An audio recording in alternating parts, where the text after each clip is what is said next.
Start Network is it. Hold no punches. I'm real revolutionary right now. Support this man, Black Media. He makes sure that our stories are told.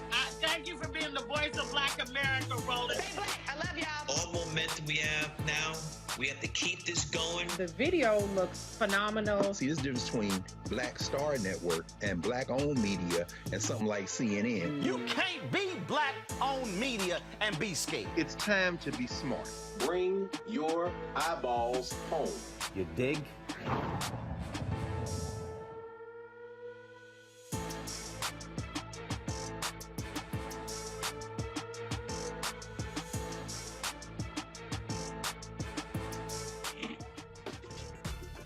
What up, folks? Roland Martin here. Today is Friday, March 25th, 2022. Yes, I am driving massive traffic here in D.C., so we don't let one monkey stop the show. Coming up today on Roland Martin Unfiltered on the Black Star Network. Breaking news, after 2 years, the Black News Channel is shutting down. I will tell you what happened, what went down that led to this decision today, and will the billionaire owner of the network, Shahid Khan, will he pay his employees for their work for the last 2 weeks? I'll give you all the latest news on that. Also on today's show, a Florida girl was expelled from a prestigious school in that particular state. She and her mom will join us. She was attacked by 2 white students, yet she was the one that got expelled. Also, what's the latest in Mason, Tennessee? Will the Tennessee controller take over the finances of this majority Black town? We'll talk with the vice mayor about that particular issue as well. Also, we got Education Matters. A lot of things we're going to talk about on today's show. Folks, it is time to bring the funk on Roland Martin Unfiltered on the Black Star Network. Let's go. He's got it. Whatever the miss, he's on it. Whatever it is, he's got the scoop, the fact, the find. And when it breaks, he's right on time and it's rolling.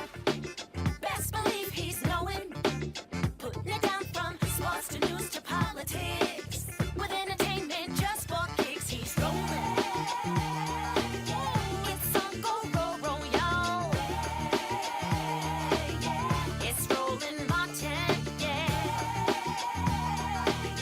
rolling with Roland now. He's funky, he's fresh, he's real, the best, you know he's Roland Martin now.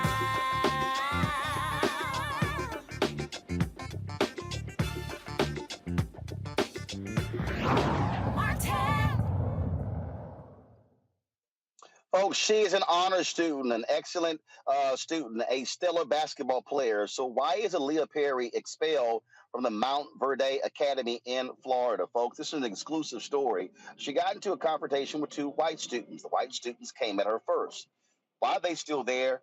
And she has been suspended. This story has captured the attention of lots of folks. There also is a video of the incident. Yet, why are we not actually seeing that particular video? Joining us right now is Aaliyah. She joins us right now along with her mother, Angelia Alexander from Winter Garden, Florida. Glad to have both of you here for this exclusive interview. So, Aaliyah, okay, walk people through exactly what happened to you. When did this happen? What were the circumstances around you being attacked by these 2 white students? So it started on a Tuesday. And, me and a couple of friends were just sitting around talking in the student center. And let me remind you, it's packed. It's a bunch of games going on, lots of people talking and stuff. And I was talking to a kid across the student center. And we were talking about TikTok, yada, yada, yada. And another boy, he's like, why you gotta be so loud? And mind you, the student center is packed with at least 50 kids. So, and it's a free period, I could talk however I want to talk. I'm not, it's not like I was screaming where everybody could hear me, but I was getting his attention. And he comes over here and he's just like, "Yo, shut the f up! Why you gotta be so loud? There's no reason for you to be all loud and stuff." And I'm saying, go away, just go away. I'm not talking to you. Don't interfere. I'm not talking to you. Go about your business. Now, you said this is on Tuesday, but again, what month was it? What month? It was this month, March. Got it. Okay, so it's very recent what took place. Go ahead. Yes, and so he comes over and, he's just telling me to shut the F up, be quiet. Nobody's like, why do you have to be so loud? I'm like, nobody's talking to you. You can go about your business. And then, a girl that was sitting at the table with them, I guess, I don't know what made her get in her feelings. I don't know what made her upset, because literally nothing that I did had anything to do with her. And then she starts calling me B words, N words, all this, and that. And so I get up and I go to her. I'm like, yo, what's the problem? And she's like, why the F do you have to be so loud? And let me remind you, when I walked up to her, I gave her arm's distance to where, we could have a conversation. Like, there's nothing wrong with that. And she steps in my space. Like, her head is on my chin. Like, that's how close she was. And so I'm like, back up. And like, they make it seem like I pushed her. Like, I pushed her aggressively. I was like, no, she was in my space. Her head was touching my chin. I said, back up. And so then, as I like turn to my friend, I'm like walking towards my friend. She comes and she pushes me on my side. So that I automatically turn. I turn and I push her back. Then both of those pushes, like her push and my push, were both aggressive. Not aggressive for any fall though. Any of us to fall, hit our heads, none of that. Like, no one fell, no punches, no nothing. Later, I was called to the office where I sat there. I had to give my story, and then I was later told to go home. Well, I was told to go get my father, and he came, and then, one of the phones was brought in, and, one of the deans came into the office and was like, because there's 4 deans, and one of the deans came into the other dean's office and was like, hey, I need to see that phone on there. And as I was exiting, I was like, if this is yada yada's phone, it has everything you need to see. Come back the next day for the video, it's white, it's gone. Apparently she doesn't have it, nobody has it. Even though it was shared on social media, nobody has it now. And she also received hours for having that video, so who knows? So on Wednesday, I come and I have to go to a discipline committee at 12 o'clock. And so I'm sitting there, I asked for a snack. I asked one of the deans for a snack, and he tells me no. Like, he just, like, if I did not ask one of the other colored deans for food, this man wouldn't have let me eat the whole day. So I then went to the colored dean and I asked, can I please get a snack or something? I have my own money, I can buy it. And she let me go, and I came back. Then later I went to the DC committee that day, and, before I got there, my coach was telling me, she was like, when you go in here, just own up to what you did. Like, tell them that none of this would have happened if you even walked up there. Me, I'm a kid. I'm trusting my coach. That's my coach. I'm thinking she has all intentions for me. Like, she wants me to be here. So I go in there, I'm sitting down, and I'm telling them it's my fault, that, I could have resolved the issue by not going over there. I could have just walked away after she even pushed me. I could have walked away. In the meeting, the lady said, are you sure that girl pushed you? And I'm like, I'm positive the girl pushed me, because why would I push her if she didn't put her hands on me? And then we left. She said, okay, we'll watch the video. I said, okay. Then we left, and my coach is like, I don't like the way she said that. It made it seem like you were lying. And I was like, Coach, I'm not lying. Like, I have nothing to lie about. She pushed me, so I pushed her back. And then coach is like, I believe you,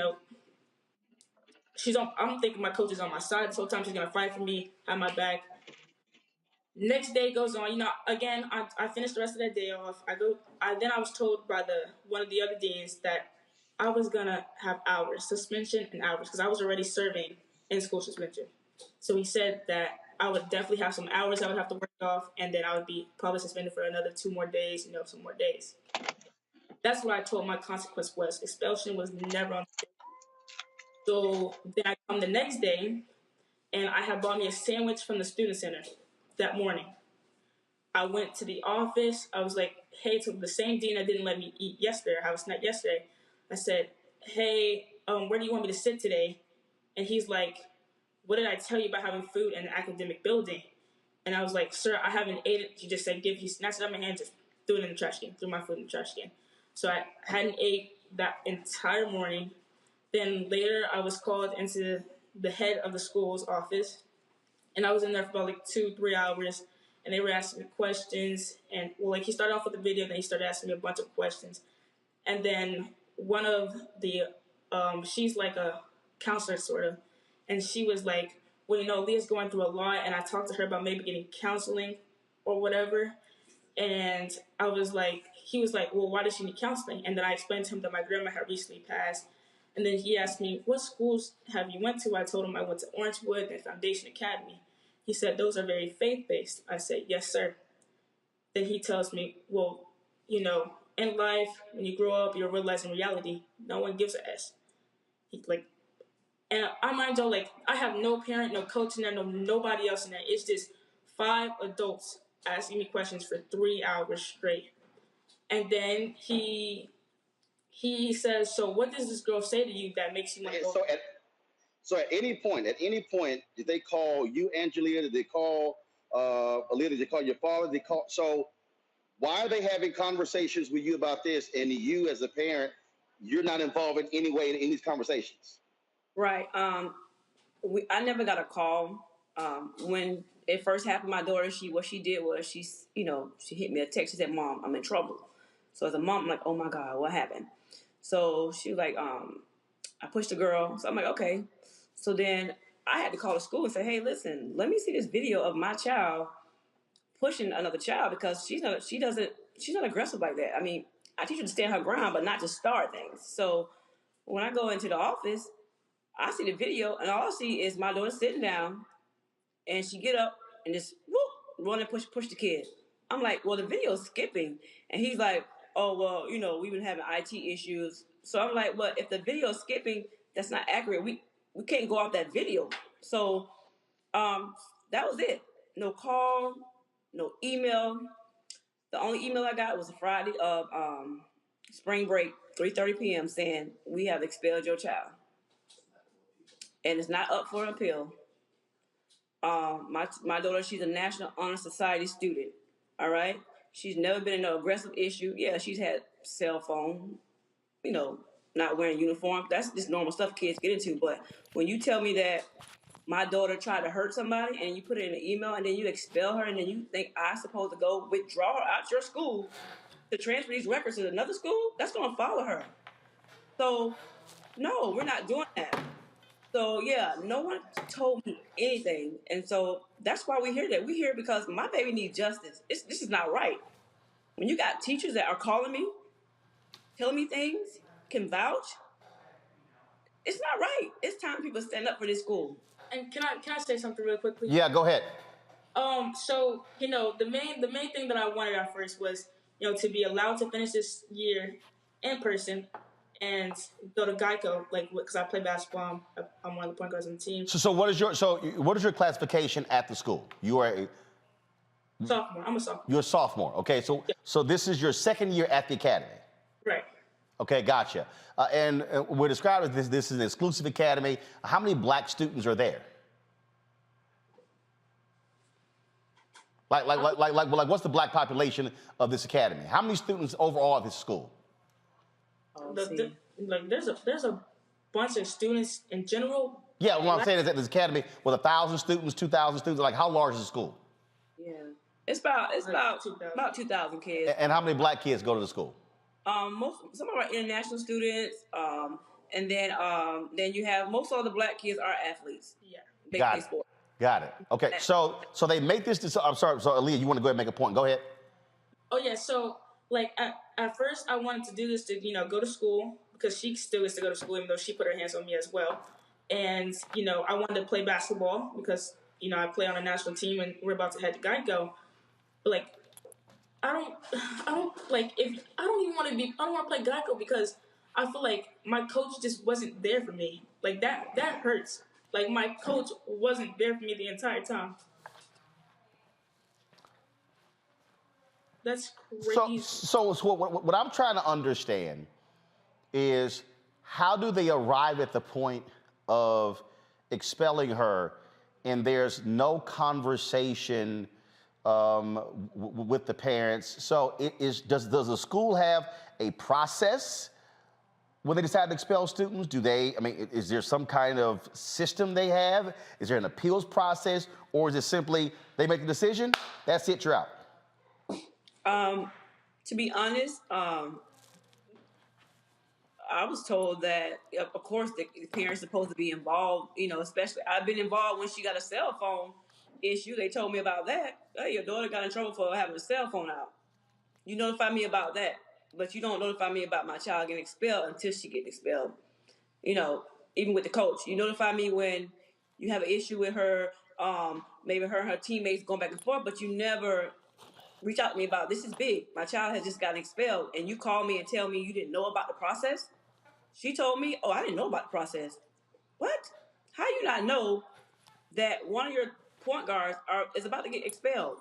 But last year there was a student, okay, that got in trouble for bringing a boy into the girls' dorm. All right, since we've been honest. All right, and this student was allowed to finish school online and to return this year to play on the girls' basketball team. But yet, you didn't fight for my child like that. You didn't do that. Why? Because she's not. What is it? We want to know what was the difference. The tuition at this school is what, $50,000 a year. For boarders, she's a day student, so we pay $19 a year. This is the statement that they provided to us. Go ahead and pull it up, folks. It is the practice of the academy not to discuss student discipline matters, which they treat confidentially. They are noting the business of releasing disparaging information about minors. The academy realizes that she is an adolescent girl who is still maturing, learning from her mistakes and impulsive behavior. Therefore, I cannot provide you with greater detail. However, the academy holds students to a high standard, particularly student athletes. As a private school, the rules are strict and the standard is set high. The academy does not tolerate behavior at school that is intimidating, threatening, or abusive. The safety and security of the student community is always a high priority. I can advise you that state several facts which are simply not true.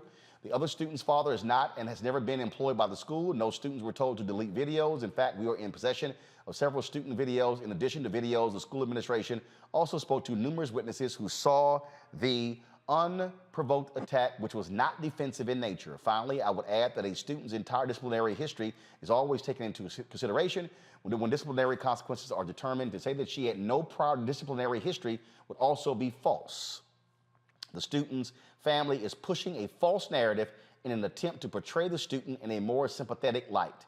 We understand that her parents are disappointed with the disciplinary decision, but the academy stands firm in its resolve to hold students accountable and make sure all students feel safe on campus. That is Lori W. Smith, the attorney for Montverde Academy. Your response to that, and also have you and Jalea, have y'all hired an attorney in this case? We did. We hired an attorney, and if that's so true, why are you telling me to get off social media and then we'll negotiate? We're not negotiating the fact that what happened. If my child has to walk away with expulsion, by telling the truth, she just will. But we're not going to go along with the lies to make you guys look good. It's not going to happen. So I asked my daughter, I said, Leah, what do you want to do? Do you want to just negotiate with them, act like all this stuff is not true? Or do you want to keep telling the truth and pray that the truth will be the light? My child said, Mom, let's the truth, because this is going to help the next child, the next child, the next child not go through what she went through. So Geico's out the window. We don't care. We care about the truth in this situation. What is your next step? Our next step is we're going to keep protesting until we get this video, the full truth of what happened. You're only showing one side, and you're telling students not to talk. I mean, like, all this is happening, and the sad thing about it is I have parents calling me, I have teachers calling me, all right, who's telling me your daughter is 100% right. She's not telling the story, but I know she's telling the truth because my child, I teach her to tell the truth, no matter what the consequences are. So we're going to keep fighting, and to be honest, they don't deserve my child to finish school there. You know, for what? You treat her like she was nothing, garbage. Like you just threw her away. She used to get up every morning and go to work at that school. Then she went to class. Then she went to practice. She didn't get home till late nights. And this how you do her? But yet you did have a fight 2 weeks ago in front of the school. fist fighting. A fist fight. You had. I got a teacher that's willing to. And you had a fist fight. I have a message sent by a child, like a kid who was literally witnessing it. And you did expel those kids. Right. But we are supposed to be quiet. Y'all just be quiet, you know? Shut up. Get me off social media. Get us off social media, and we'll negotiate.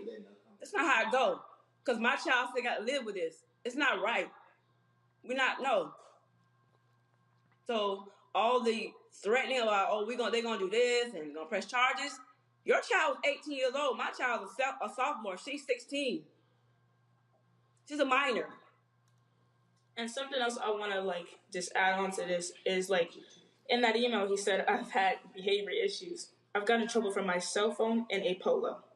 Please tell me what behavior issues that is. What?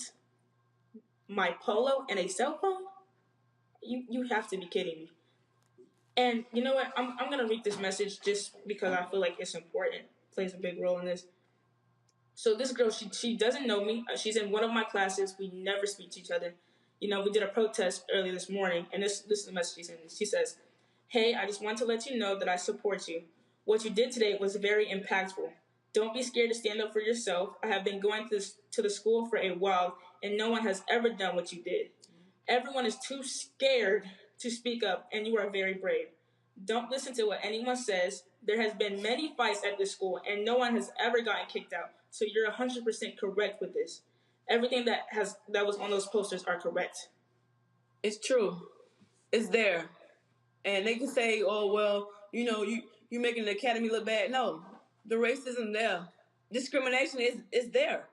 They done hit it for so long. The kids they're quiet. Those kids come to my house every weekend. We talk personally.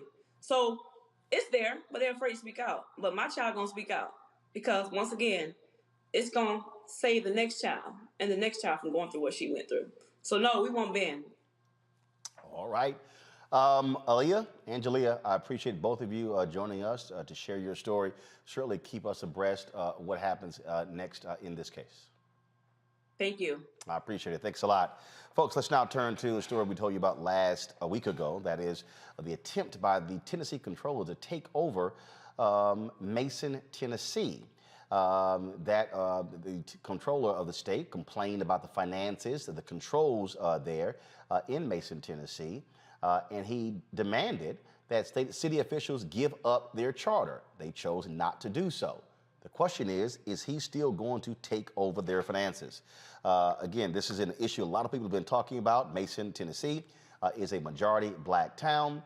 And then this is obviously of great concern to many folks, not only because Ford announced they're building a massive facility that's going to bring thousands and thousands of jobs and millions of dollars to the state and to the region, and they're not far at all from Mason. And so let's talk about this here with the vice mayor. We had her on the show last week. She returns to chat with us, and certainly glad to have you back on the show, Vice Mayor. So where do we stand now? Has the control, so the city, as you were on last week, the city made clear that they were not going to give up their charter and allow the county to control the city. What's happening now? Does he have control of your city's finances? As of right now, it's know that it only supposed to go in effect on the 28th, which will be Monday. They supposed to come in and take over our finances. But they did come down today, the comptrollers did, to look at our numbers to see if what we were saying or what our finance team was telling them that was true. The numbers that we presented to them when we went up to meet with them. So that is what we actually waiting to see, if they're going to accept the numbers. Is he going to make the change, or is things going to stay the same? So again, there's a lot of people out here commenting. They're saying that the town has been stolen, the land has been stolen. The reality is, y'all are the duly elected representatives of Mason, Tennessee. You and the other city council members are still in charge of the city.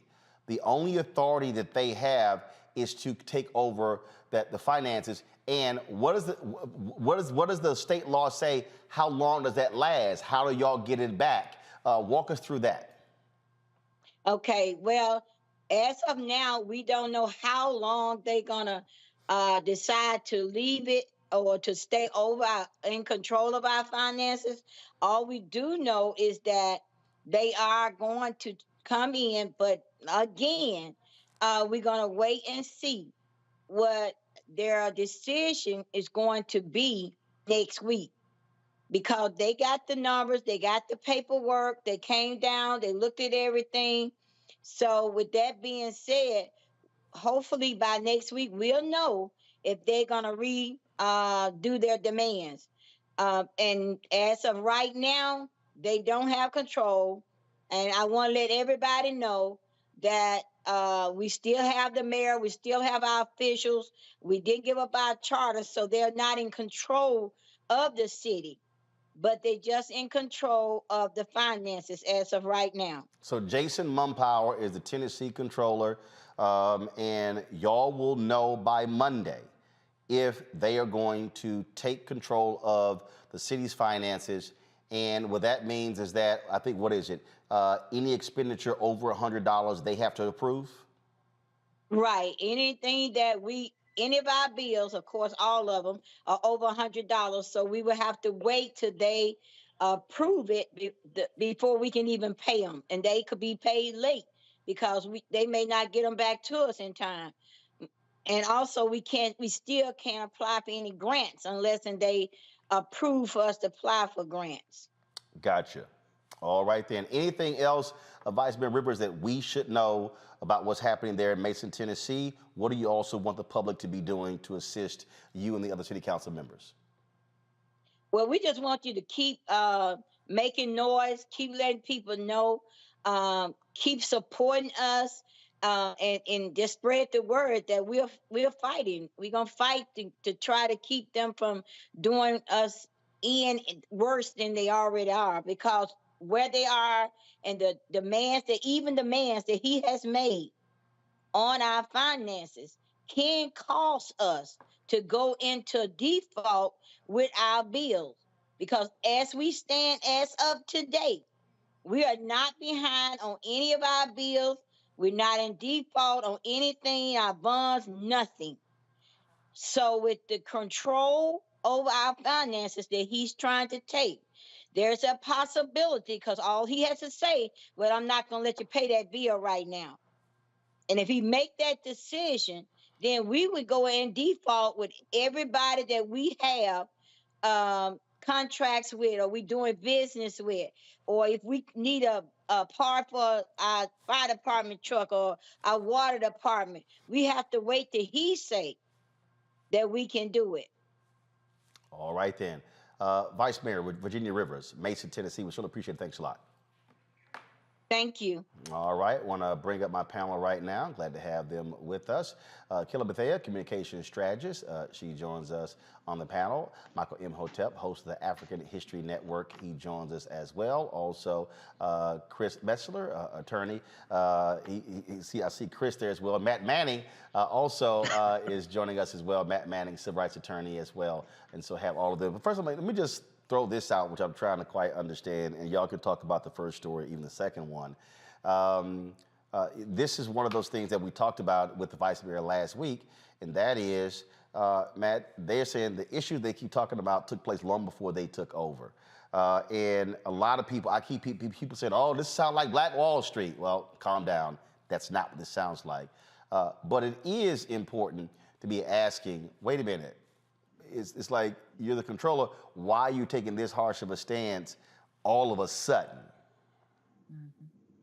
Particularly when the issues that undergird the Tennessee comptroller coming in started years ago and under all white people who are in control. So the first question is, why are you choosing to do it now? And the answer is that Ford is building a big plant that's going to go right through Mason, and the infrastructure there is going to give Mason a lot of money. So the question I have is how is Tennessee trying to usurp this, and how are they going to benefit from it? Obviously, there's going to be millions of dollars. The article that I read indicates about $5.6 million in investment from Ford. So my question is, how is Tennessee trying to steal this money from the residents of Mason, and what exactly are they going to do with that? Because it's very obvious that they sat on their hands for a long time and allowed the mismanagement until it became a potential gold mine, and now they're trying to get that money. And Kelly, the folks at Ford, they've weighed in. They've said they're concerned with what's going on here. I would be concerned too, because something in the water isn't clean with this, right? If you have a history of managing your finances as a town before a predominantly Black administration comes in, and then all of a sudden, because there's Black people involved, you all of a sudden need to take that power away, that's a problem, because it doesn't say anything about the finances of the town or the status of the town. It has everything to do with you not wanting Black people in power of the town. So I would absolutely, if I were Ford, investigate into the matter as much as I could, given, the parameters that may be. But it something fishy is certainly going on. At least that's what it looks like here. Michael, this is not shocking. What I mean by that is we've seen these things happen before. In terms of where you have state takeovers, I'm familiar. I'm from Texas, where you had school district that was in Texas. Wilmer Hutchins, a black school district outside of Dallas. The North Forest Independent School District, black school district. You had major financial issues, board drama, corruption, all kind of stuff, and the state took over those school districts. So we have seen, and a lot of the same things we're hearing in Mason, Tennessee, we heard then as well. This is a town that's barely, not even 2,000 people. About 1,200. Yeah, yeah. Like I say, it's not even 2,000. And so what you're dealing with here is you're dealing with this massive facility coming in. There's going to be a financial windfall, and so the vice mayor last week she made it clear. She's like, hey, we want to be able to run our city, but we're trying to clean up the mess from the previous leadership that was all white. Yeah, isn't it always African Americans got to clean up mess from white people? I mean, look at President Barack Obama came in after 2 terms of George W. Bush. Reading this story, so I've seen some different interviews with this, and thanks for covering this, Roland. This Detroit, we were taken over by the no good Governor Snyder, who was also the governor that the Flint water crisis happened under as well. We were taken over by the state, and then also we know that Detroit Public Schools was also taken over by the state under Governor Granholm, Democratic governor, who's now Secretary of Energy. So, in looking at this, it does seem very strange that all of a sudden now you have this Ford electric truck and battery manufacturing facility that will soon bring an estimated 30,000 jobs to this rural area in West Tennessee. And now you're talking about taking over the finances of the city, but they've been having problems for 20 years. Okay, so hopefully, they can fight this. And then also, I'm looking at there was some American Rescue Plan money that, if I remember correctly, Roland, the American Rescue Plan money, they've been able to, it's like $227,000 they've been able to use to pay back a significant amount of the money that had been improperly borrowed over many years from its water and sewer fund. So a lot of times, one of the things, Mayor Coleman Alexander Young, when he took the oath of office January 1974, he's one of the first African-American mayors of a major city. He got blamed for a lot of things that happened under white mayors.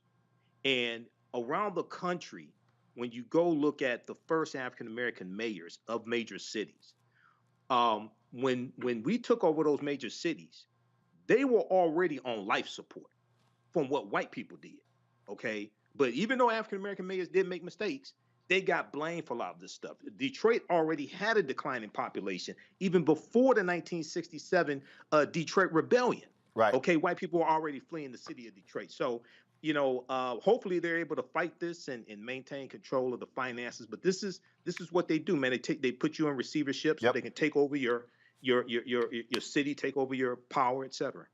Folks, we're going to continue to follow this. As we get more details, we certainly will let you know. Got to go to a break. When we come back, Clarence Thomas's wife, Jenny Thomas. What the hell? Text messages she is sent to the chief of staff for Donald Trump, Mark Meadows, now are public.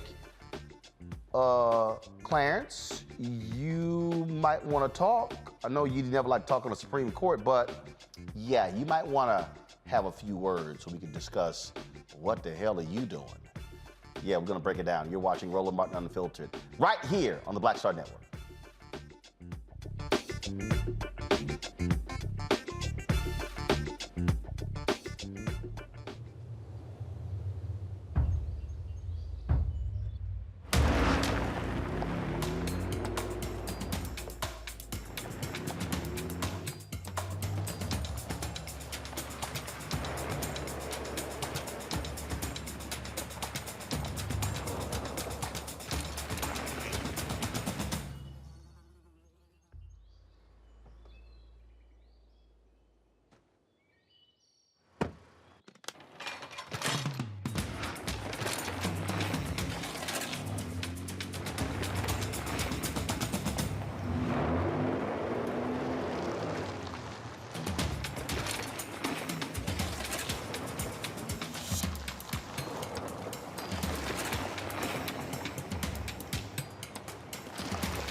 Did you ever want to do a soap opera? I did it before, Another World. I did it years ago. With Joe Morton, Morgan Freeman, called Another World. It's the funk now, but that's how I started in TV. My first job. My very first TV job. Joe Morton and Morgan Freeman were on a soap opera? Together. Yes, Wow. I know. Oh, I loved it. I played a prostitute. I was real raw. My name was Lily Mason. I was a hoe on Tuesday, and then I owned the town 2 weeks later. That's how they do you. Right, that's how soap operas. You evolve. Yeah. Right. So now I'm on this, but I'm rich right from Jump Street. So I'm loving it.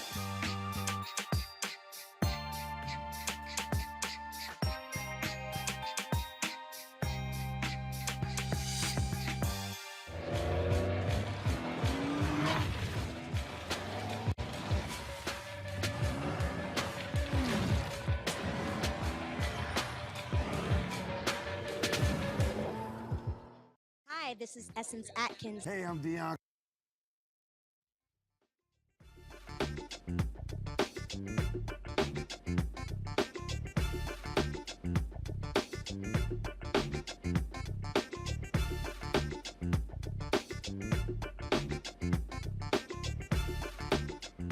Jenny Thomas, the wife of Supreme Court Justice Clarence Thomas, is putting him in quite an ethical position. Folks, folks, the Women's March, they want Thomas impeached for text messages showing his wife Jenny, who was pushing for then White House Chief of Staff Mark Meadows to overturn the results of the 2020 presidential election. The January 6th committee has text messages between Thomas and Meadows. Here are a few of them. Help this great president stand firm. Mark, you're the leader with him who is standing for America's constitutional governance at the precipice. The majority knows Biden and the left is attempting the greatest heist of our history. That was sent on November 10th, 2020. Next one, please. Sounds like Sydney and her team are getting inundated with evidence of fraud. Make a plan, release the Kraken, and save us from the left taking America down. November 19th, 2020. Next. All right. I can't see Americans swallowing the obvious fraud. Just going with one more thing with no freaking consequences. The whole coup and now this. We just came to people wanting Biden to be anointed. Many of us can't continue the GOP charade. November 24th, 2020.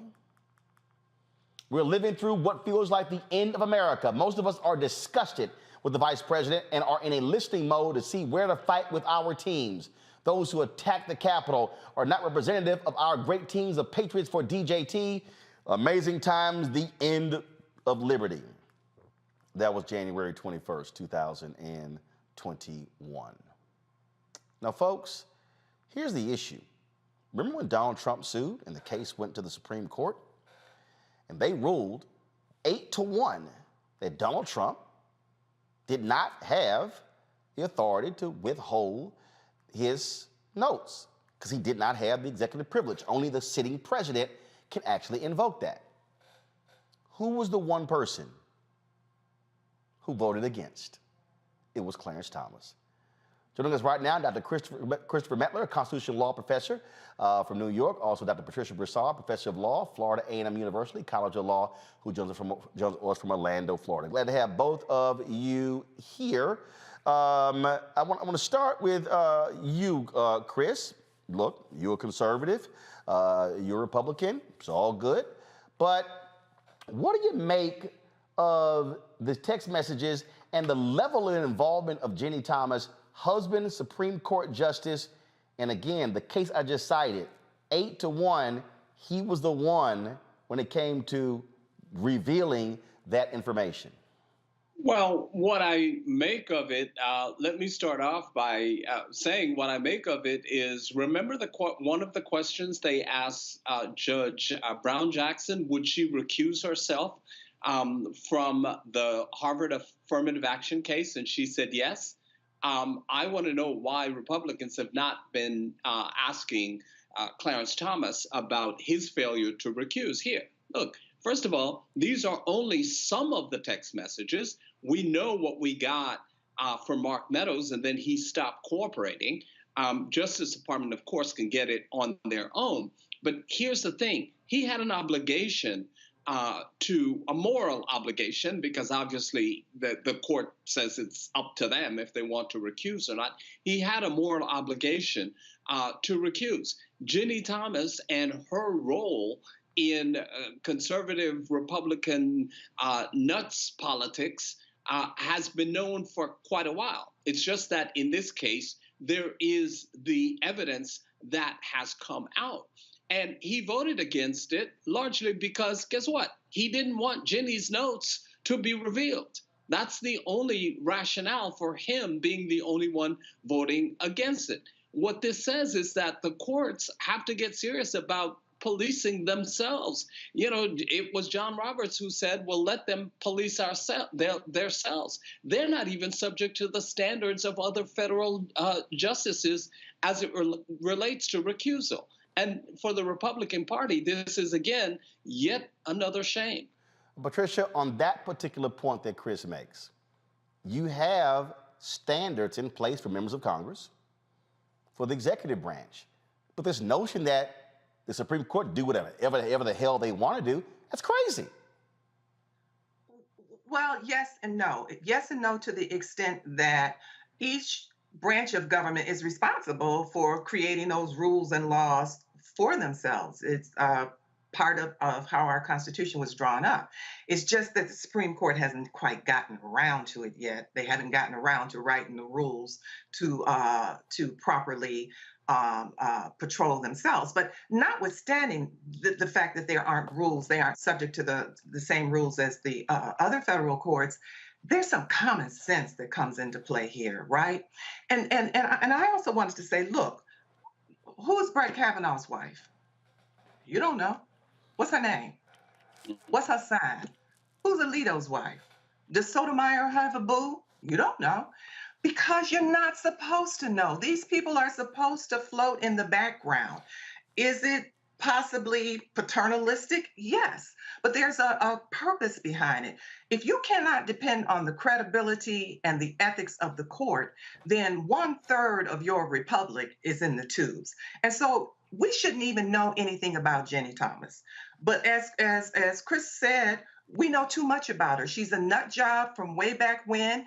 All you need to know, 2 things you need to know about her to understand who and what she is. She supported Ted Cruz for president until Trump got it. That's the first thing you have to know about her. The second thing is she left a message on Anita Hill's phone. So that tells you everything. She left that woman a message saying, you need to apologize to my husband. So this is the level of crazy that we're dealing with. Notwithstanding that, there is an obligation, a moral obligation, and just integrity on the part of Clarence Thomas to say, I recuse myself from this case.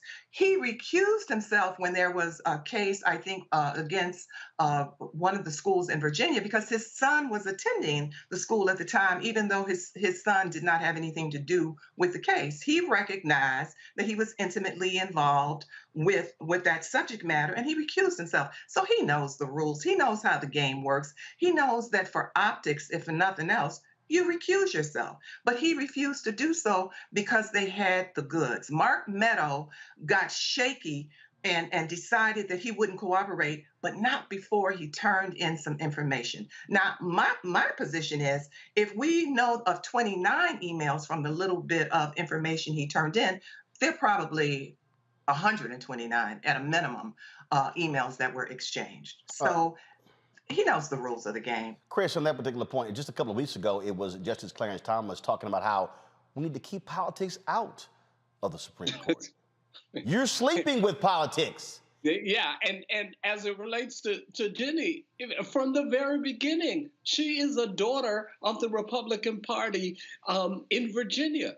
And frankly, without Ginny, Clarence wouldn't be on the court. Let's be clear about the kind of power she wields in Republican politics. And so, yes, we know too much about her. We know what she does. This just brought it to life with actual text messages. But, you know, he does know better. But as it relates to Ginny, apparently he chooses to ignore it. Bottom line, Patricia, go ahead. No, go ahead. So I was going to say, not only that, let's parse this thing from a constitutional law standpoint. Yes. Does she have the right to believe that Biden didn't win? Of course she does. Does she have the right to tell her girlfriends and everybody else and anybody who will listen that she didn't think that Biden won? Of course she does. She has the right to spread whatever nonsense she wants. She doesn't have a right to conspire to overthrow the government. And that's especially when you're married to one of 9 Supreme Court justices who will be ruling on cases tied to the very thing. Absolutely. So he knows. I mean, it would make me sick too. I think I'd have to take a few days off if my spouse got kind of caught in a little trap like this. I'm not saying the man wasn't sick. Please don't quote me on that. I'm just saying that it's, you know, I would be sick if my spouse got caught doing what she did. So it's absolutely ridiculous. Like I said, she can believe what she wants to believe, but the idea of conspiring with Mark Meadow, and that's the tip of the iceberg. We don't know what else is out there. Yep. It's daunting. And the hypocrisy is incredible. Can you imagine Kamala Harris's husband making a call to Biden saying, hey, man, let's do X, Y, and Z? Absolutely not. We are held to a different standard than other folks. And it's just, the hypocrisy is just daunting. I mean, you could slice it with a knife. But he is they say, the ultimate holder of all that is constitutional. He is, the message goes, one who strictly adheres to the Constitution, except when it comes to trying to overthrow the government by your wife. So there you have it. Well, and he gave a speech. I think about 2 or 3 weeks ago, in which he said, we need to keep politics out of the judiciary. Yeah, right. You need to start at home and having a little conversation with your wife, and maybe, you know, she can work that out for you. That's like I said, the hypocrisy is ridiculous. Patricia, Chris, I appreciate you both. Thank you so very much for joining us right here, Roland Martin Unfiltered. Thank you so much for having us. Appreciate it. All right, we'll do it again. All right, folks, got to go to a break. When we come back, we're going to talk about the demise of the Black News Channel. Today, the decision was made to shut the network down. I'm going to unpack and deconstruct what happened and why we got to this particular point. You're watching Roland Martin Unfiltered on the Black Star Network. Back in a moment.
Hey fam, Patrol Grooming is a black-owned men's grooming company that delivers on this promise every day to men everywhere. Everything we do, every product we make is designed to help you to present your best self. It's a promise they've kept since 1991 when they first introduced the Bump Patrol brand, the #1 men's product for a smooth, bump-free shave and silky skin.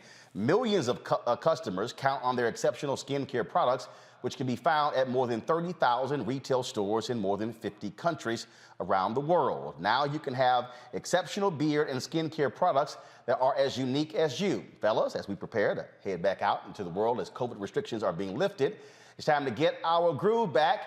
You can visit patrolgrooming.com to order a Patrol Grooming box and do this. Use the discount code #Roland30. That's #ROLAND30 for a 30% discount at the checkout. We appreciate Patrol Grooming being a partner with us here at Roland Martin Unfiltered and the Black Star Network.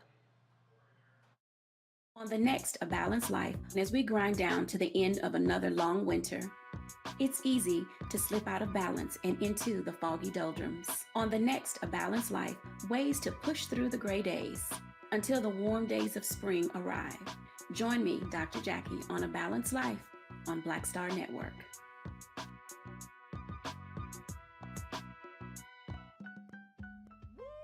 We're all impacted by the culture, whether we know it or not. From politics to music and entertainment, it's a huge part of our lives, and we're going to talk about it every day right here on The Culture with me, Faraji Muhammad, only on the Black Star Network.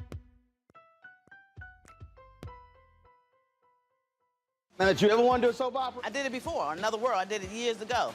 With Joe Morton, Morgan Freeman, called Another World. It's the funk now, but that's how I started in TV. My first job. My very first TV job. Joe Morton and Morgan Freeman were on a soap opera? Together. Yes, Wow. I know. Oh, I loved it. I played a prostitute. I was real raw. My name was Lily Mason. I was a hoe on Tuesday and I owned the town 2 weeks later.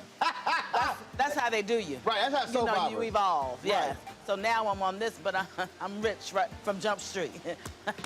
So I'm loving it.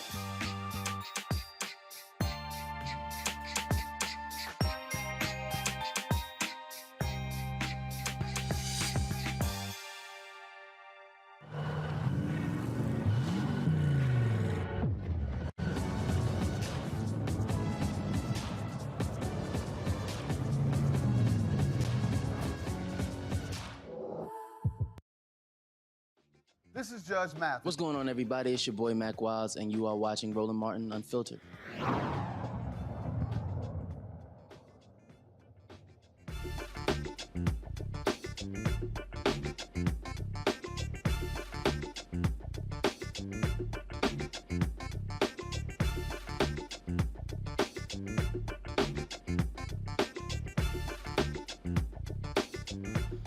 All right, folks, news came down today that the Black News Channel, the Black Targeted Cable Network that was launched a couple of years ago, is shutting down. They aired their last newscast on last night. Now, knew this thing was coming because this email was sent out yesterday to all the staff with regards to pay.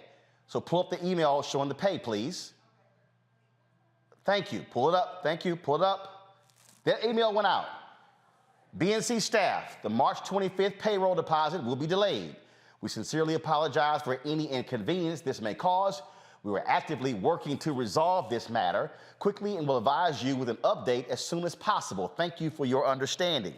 I got the email yesterday. A number of people were calling, people were texting, they were sending all kinds of different comments. And I said to different people, I said, I want to help y'all out. This sounds to me like you're about to get shut down. This morning, woke up, folks had not had their deposits placed, then began to make phone calls. And then I reached out to the CEO of the network, let him know that I was going to be posting something, posting that note on social media. He told me, quote, I'm working hard to get people paid for the work that they've done as Prince Hare, the CEO of Black News Channel. That was around 11 a.m. It was a couple of hours later that, again, the Los Angeles Times broke the story saying they were shutting down. Then around 3 p.m. or so, Prince O'Hare sent this letter to the entire staff announcing the shutdown of the network. So this is what he wrote. A little more than 2 years ago, the lights on BNC's cameras flipped on for the first time. Despite the challenges of a global pandemic, we launched a groundbreaking mission to inject positive change into a news landscape that, for far too long, had underserved and overlooked Black and brown people. During the past few months, we have endured very painful workforce reductions at all levels of the network as we work to achieve our financial goal of a break-even business. This has forced all of you to do more with less, and your contributions have been remarkable. Unfortunately, due to challenging market conditions and global financial pressures, we've been unable to meet our financial goals, and the timeline afforded to us has run out. It's with a broken heart that I am letting you all know that, effective immediately, BNC will cease live production and file for bankruptcy. We're sad and disappointed by this reality and recognize the stress that this puts on you and your families. With the nation on the verge of a social justice reckoning not seen in this country since the civil rights era, we've been hard at work building our presence in the marketplace with unprecedented speed. Through a continuous run of distribution agreements on both linear and streaming platforms, BNC's accessibility has grown to reach more than 250 million touch points. Since rebranding and relaunching the network a year ago, we have developed a 17-hour daily block of live programming and a lineup of shows that are outstanding. Every day we present our stories, context, and viewpoints that illuminate and celebrate the Black experience in a way that no other network has since the dawn of television. We have hired more than 250 Black journalists and Black production personnel, and all your hard work and dedication has lifted this network to incredible heights. There have been countless wins along the way, including gavel-to-gavel coverage of several trials that gripped our community, A-list guests throughout our day parts, and exclusive coverage of the Congressional Black Caucus's first ever response to the President's State of the Union address. Just this week, we set an all-time viewership record for the network doing wall-to-wall coverage of Judge Ketanji Brown Jackson's U.S. Supreme Court confirmation hearings. I understand that this surprising and unfortunate news will naturally generate a lot of questions surrounding next steps. Our leadership team and human resources will be in touch to address them over the coming days and weeks.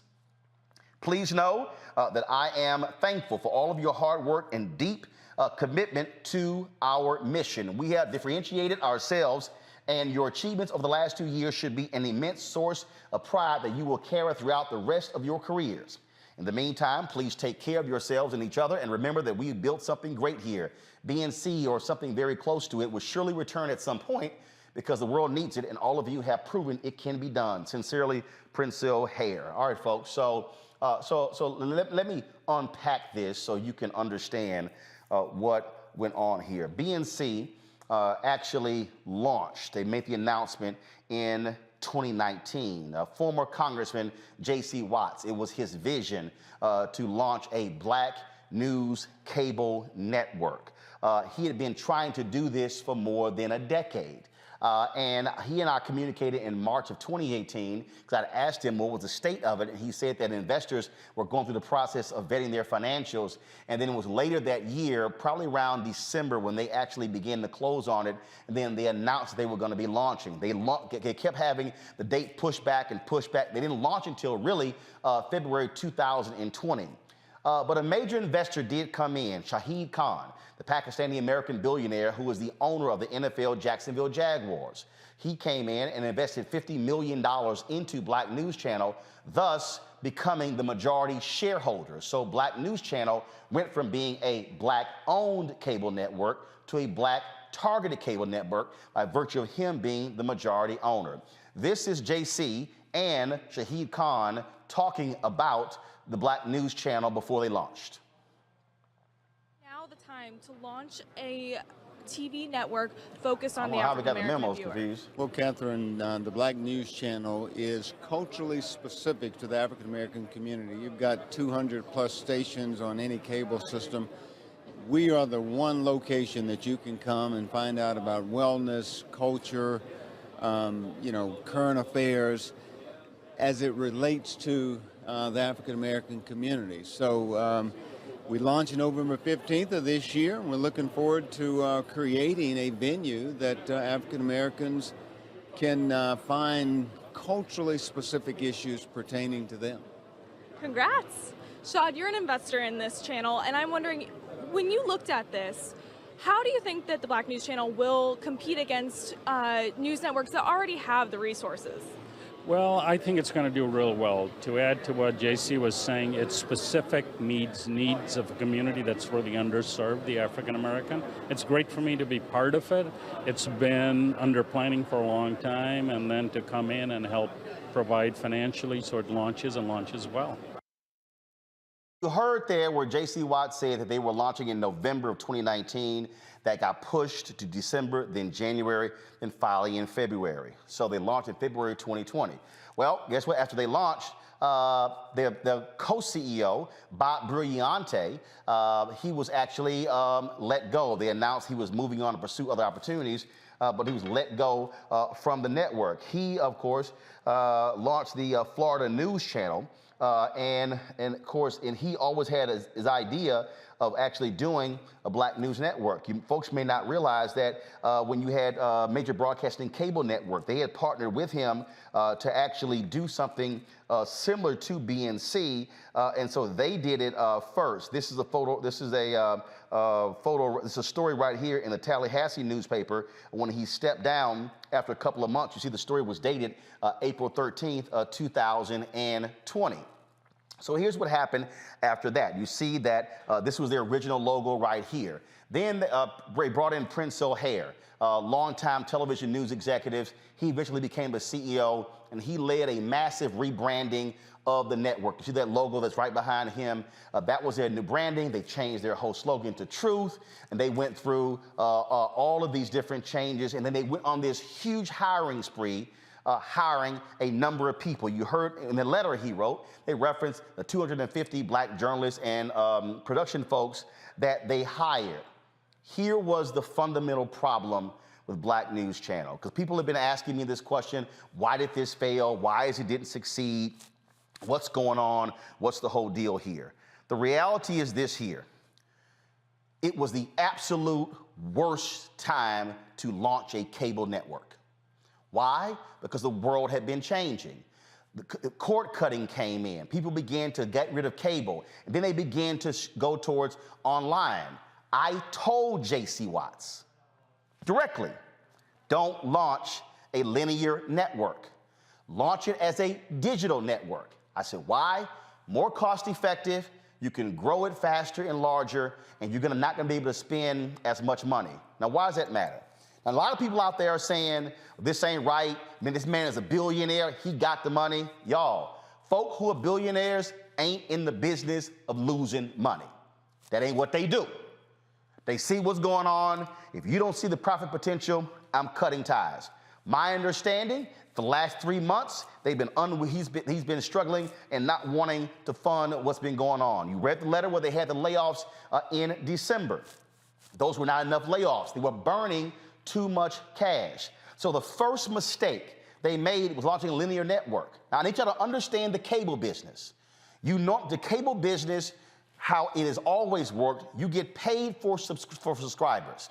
So if you're in 51 million homes, you negotiate the deal where you get 2 cents, 3 cents, 5 cents, a dime, a quarter. You look at $1. The most expensive folks in terms of on cable networks have long been ESPN, Fox News, because the amount of money they get per cable subscriber. So if you have cable television right now, when you look at your bill, you look at how much money in your bill, a significant portion, the largest portion of your bill right now is going to Fox News and ESPN. That's why people start cutting cable. They said cable bills got too high. Spending $100, $150, $200 for cable, they said that's enough. The problem for Black News Channel, they were not getting subscription fees. So they were a 100% ad-supported cable network. Well, folks, that subscription fee is a revenue line.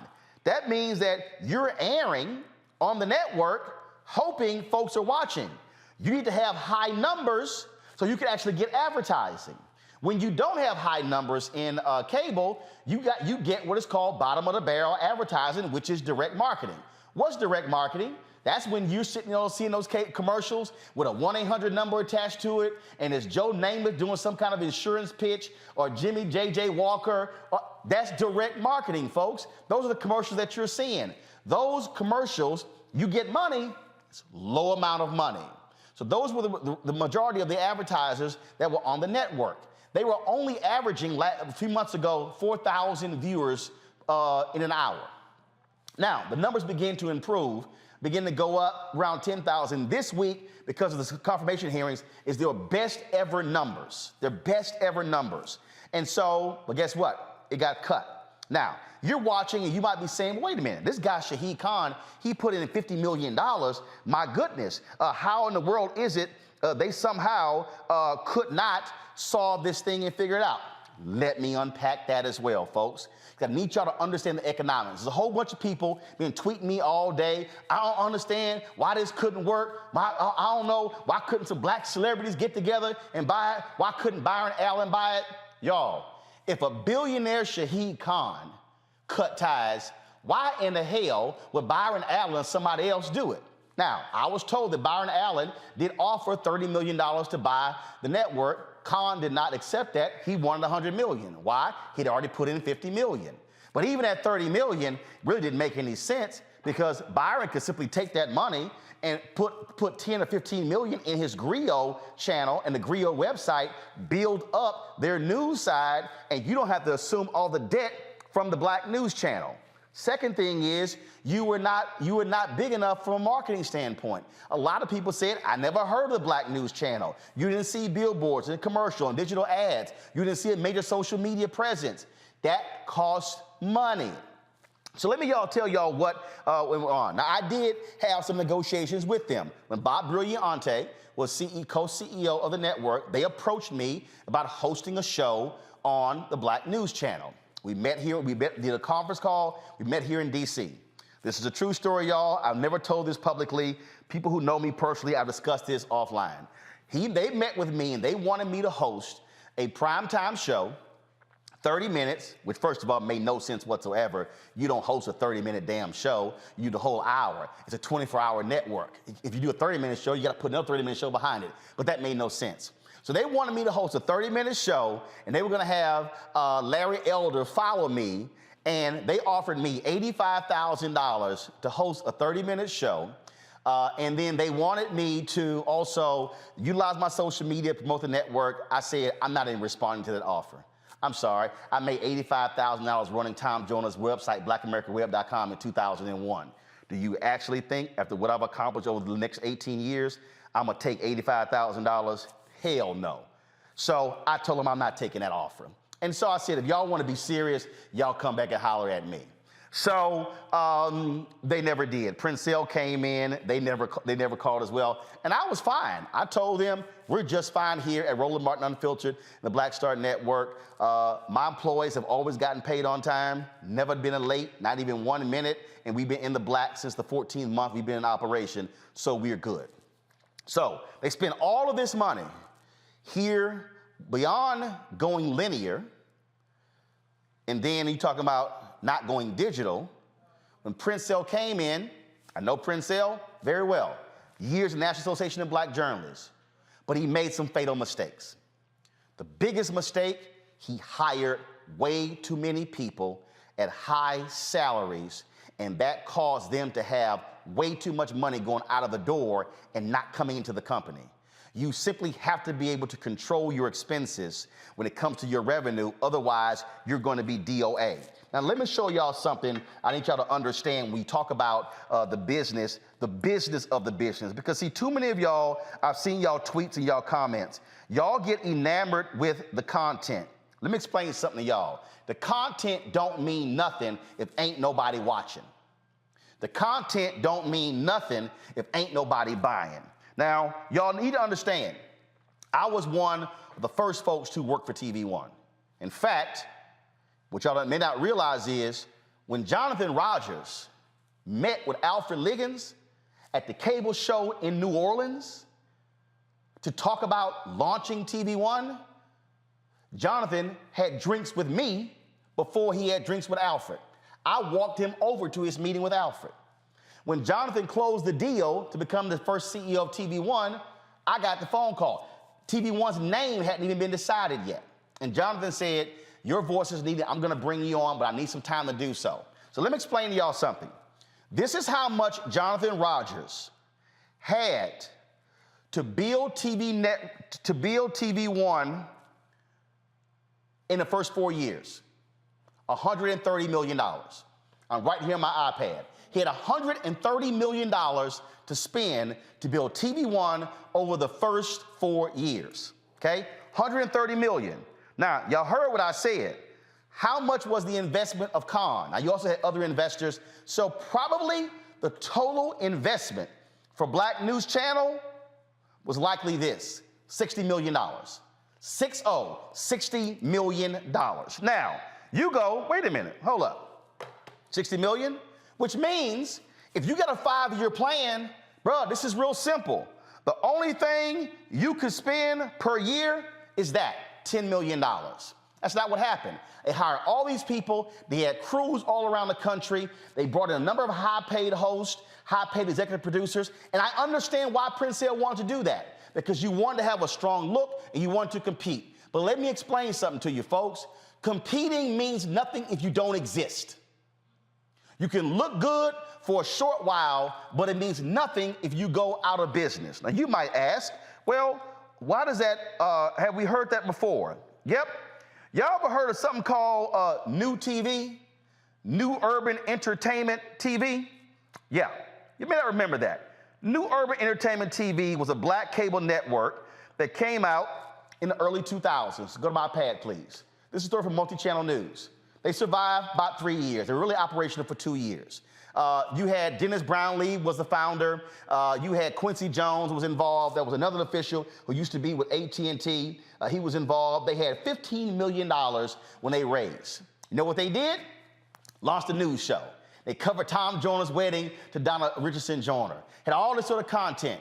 Here was the problem. Go back to the article. Here was the problem. They were in only 2 million households. They were spending money. Wasn't nobody watching. Y'all, guess who was one of the investors in New TV? Radio One. That's what led Alfred Liggins to say, hey, we should launch our own network. So what people need to understand is, if you do not get, you're not getting subscription fees, you're DOA, which means you better control your cost to ensure that you're going to be able to survive. If you do not survive, then you are dead. They simply had too many people. They were doing live shots from different places that made no sense whatsoever. You have to maximize your expenses and maximize your revenue. They had too much money going out of the door, not enough money going in. You can look great, but no advertiser is going to give you money, no real advertiser, if you only have 4,000 people watching. The other thing is they didn't have deep pockets.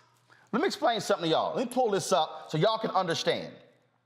Brian Roberts, who is the CEO of Comcast, said point blank on a conference call the other day that Peacock, y'all know Peacock, right? The network that NBC launched. Do y'all know, don't show it yet, but do y'all understand how much money Peacock lost last year? Go to my iPad.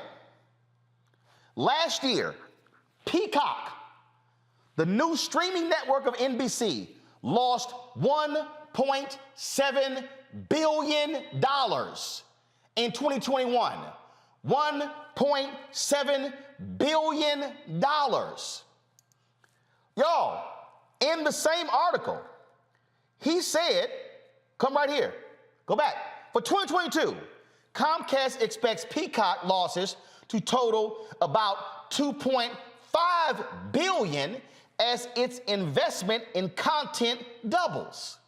Now, you're watching and you're like, whoa, hold up. Y'all lost $1.7 billion last year, and y'all gonna lose $2.5 billion this year? Y'all, they publicly traded. They market cap exceeds $100 billion. They say we can absorb the losses now because what we're actually trying to build towards. Black News Channel had one billionaire who put in 50 million. This is something you need to understand. You cannot keep up with the Joneses. They were trying to do CNN and MSNBC type news. You can't compete against people who are making, in the case of MSNBC, $700 million in profit. CNN is making $1 billion in profit. Fox News is making $1.5 billion in profit. Now, some of y'all are watching me right now, and y'all are sitting here saying, oh, Roland, I feel you, but, you in competition, you hating. No, let me further unpack this for y'all who are watching. My first paid job was at the Houston Defender, black-owned newspaper. I wrote for the Dallas Weekly, the Dallas Examiner, black-owned newspaper. I was the managing editor of the Dallas Weekly, black-owned newspaper. I was managing editor of the Houston Defender, black-owned newspaper.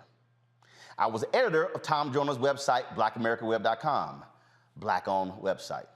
I was a news editor of Savoy Magazine, run by Vanguard Media, black-owned magazine. Then later became the executive editor and later general manager of the Chicago Defender, black-owned newspaper. I produced the election special for a major broadcasting cable network, black-owned. 13 years at TV One, black-owned. 11 years, Tom Joyner Morning Show, black-owned. I'm trying to explain to you the business of the business. This is something that I used to say, and as a matter of fact, I freaked out Alfred Liggins when he said this at TCA when we launched launched News One Now. We were the Television Press Critics Tour in California, and I said to all the press critics, they said, Roland, you're launching this morning show on TV One. How are you going to compete with Good Morning America and the other morning shows? And I said, I'm not.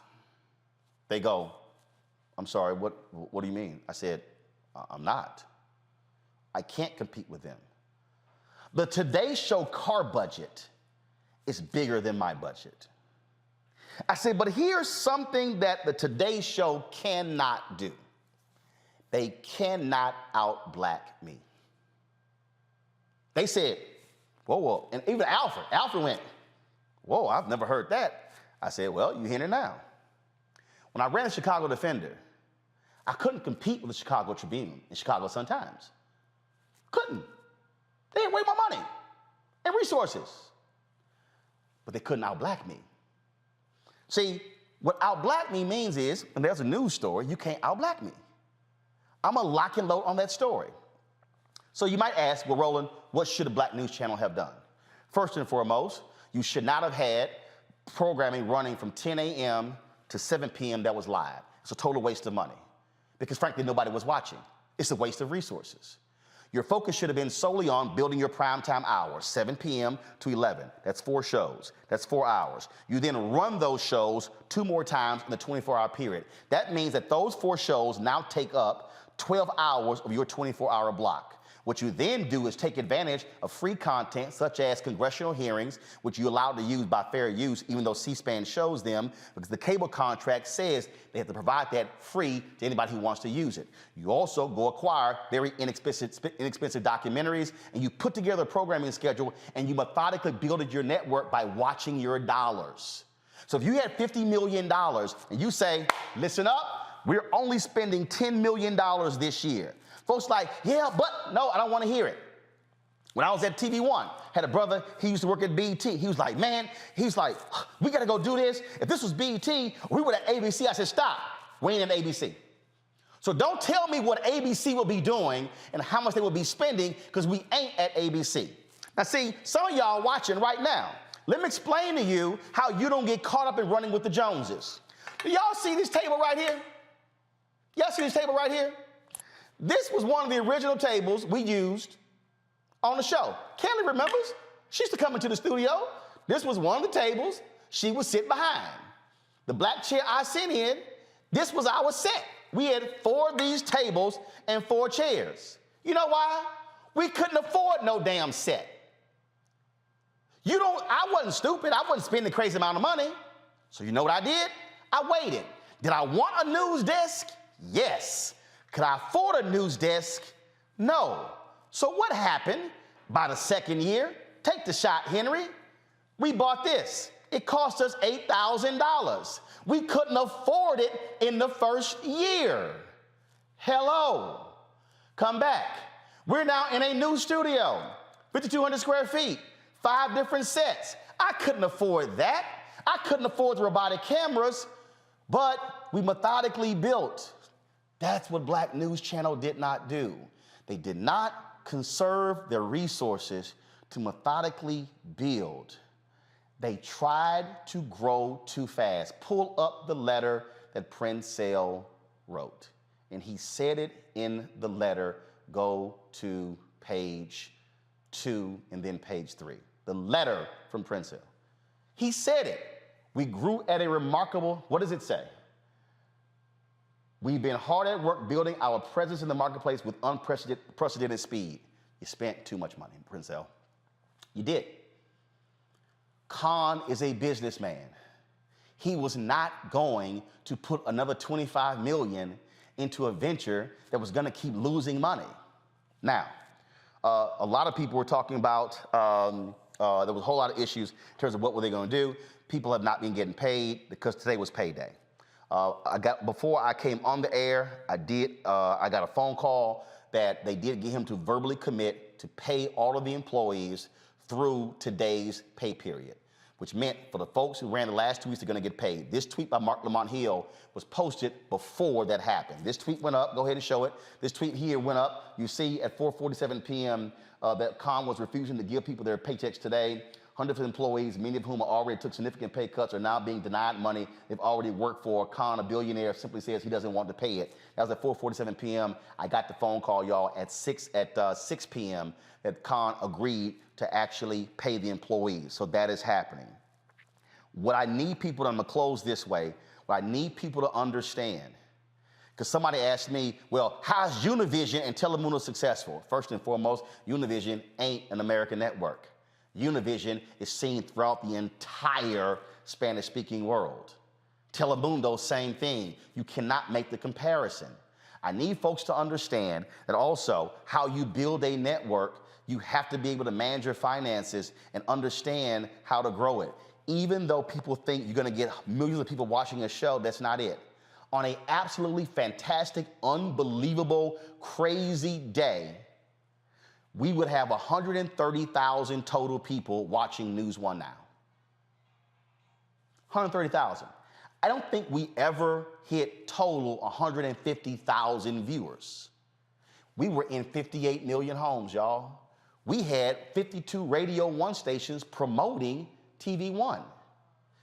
The marketplace that you are in changes. It dictates how you're able to grow. So I'm just going to put this in context so you can understand, folks, again here. Because again, remember, y'all, I did it. I just want everybody to understand. You looking at the only, outside of BNC, before BNC launched, you're looking at the only African-American who hosted for 4 years a Sunday morning show on TV One. Was it live? No. We taped it on Friday. Why? It was cheaper and more cost-effective. You're looking at, before BNC, the only Black person who had a daily morning show on a Black-owned network for 4 years.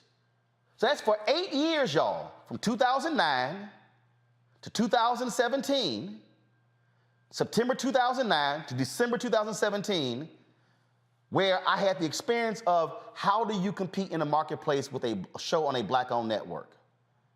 And so it's understanding how you methodically build it. Now, I had one of my staffers said this to me, and a person who used to work for me, and she wanted a raise. And she said that she felt that she deserved to get $65,000. And I said, you're right, but not here. She's like, what do you mean? I said, a company can only pay you according to the revenue that they bring in. You might think you're worth $65,000. You probably are, but not here. You have to go to a place that can actually pay you $65,000. The position that I have for you can only pay you $45,000. That ain't right. It's business because you're not the only employee. So when you look at the number of people they hired, and I know many of those people, but they overpaid. They were spending too much money. That's why they had to shut down today. Y'all, this is business. And what we have to understand is you do not throw bad money at something that is not succeeding. And that's hard because the idea of a black cable news network is important. But if you cannot pay for it, it doesn't exist. What is the point of lasting 2 years when you want to last 20 or 200? The cable landscape is littered with wonderful ideas that failed because the business plan could not sustain itself. So you're sitting here going, well, I don't understand, Roland. How are you still in business? You know why? I check the account every day. I manage every dollar. Don't tell me you lost the remote to the Roku. Find the damn remote. I'm not about to spend another $20 to go pay for it because that's $20 that I got to pay. Also, if somebody's sitting here going, oh man, we did $3 million in revenue and we made an $800,000 profit, you should give everybody bonuses. So what happens next year? We have an economic downturn and advertising goes down. How am I going to pay you? So right now, this is 2022. I'm already thinking about how I'm going to pay all of my employees and pay my rent in 2024. Folks, this was business. And again, you can't get so locked in to a great idea if you can't pay for it. And so there are going to be a number of stories that are done about what happened. And by the way, TV One, we had $130 million. Diddy's Revolt, they had $65 million. And one of the reasons they struggled in this first several years, they were undercapitalized. Diddy wrote his letter talking about that in the whole Byron Allen lawsuit, where he talked about also they didn't have the distribution. What came with distribution? Sub fees. So folks, this is the business of the business. And so there are people without jobs. Lots of talent out there. There's still opportunity. But I want folks to understand, can this notion succeed? Can this idea of a black news network work? The answer is yes. It can work, but it has to be done right. You must be managing all dollars. Know this, I was a contributor for CNN. I got no problem telling y'all this. When I left CNN as a contributor, I was getting paid $285,000. I walked in at $250,000. BNC was paying contributors. How? I'm telling y'all right now, I have no problem being transparent. I would love to send Kelly, Michael, and Matt a check to be on my panel every week. But let me tell you right now, if I did, we would not be standing here 6 months from now. When I ran the Chicago Defender, this is the last story I'll tell before I go to the panel, then I got guests that are waiting, and I thank you for being patient who are waiting. When I ran the Chicago Defender, y'all, the Chicago Defender had not made a profit in 20 years. They had lost money for 20 consecutive years. Their expenses were being covered by the Michigan Chronicle, the Tri-State Defender in Memphis, and the Pittsburgh Courier. Those publishers were pissed that their profit was going to pay for the Defender. And so when I got to Chicago, we were in this massive building. And it was the building that they had been in since the 1950s when John Sinstadt was the publisher. It was the building that we were in when we became a daily newspaper. And all of these black people in Chicago were going, man, we've got to save the building. This is a historic building. Do you know what it means?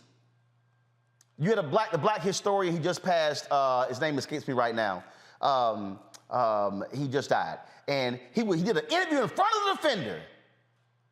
He was tearing me to shreds because I was talking about moving the Chicago Defender out of that building somewhere else. I listened to him. And I said,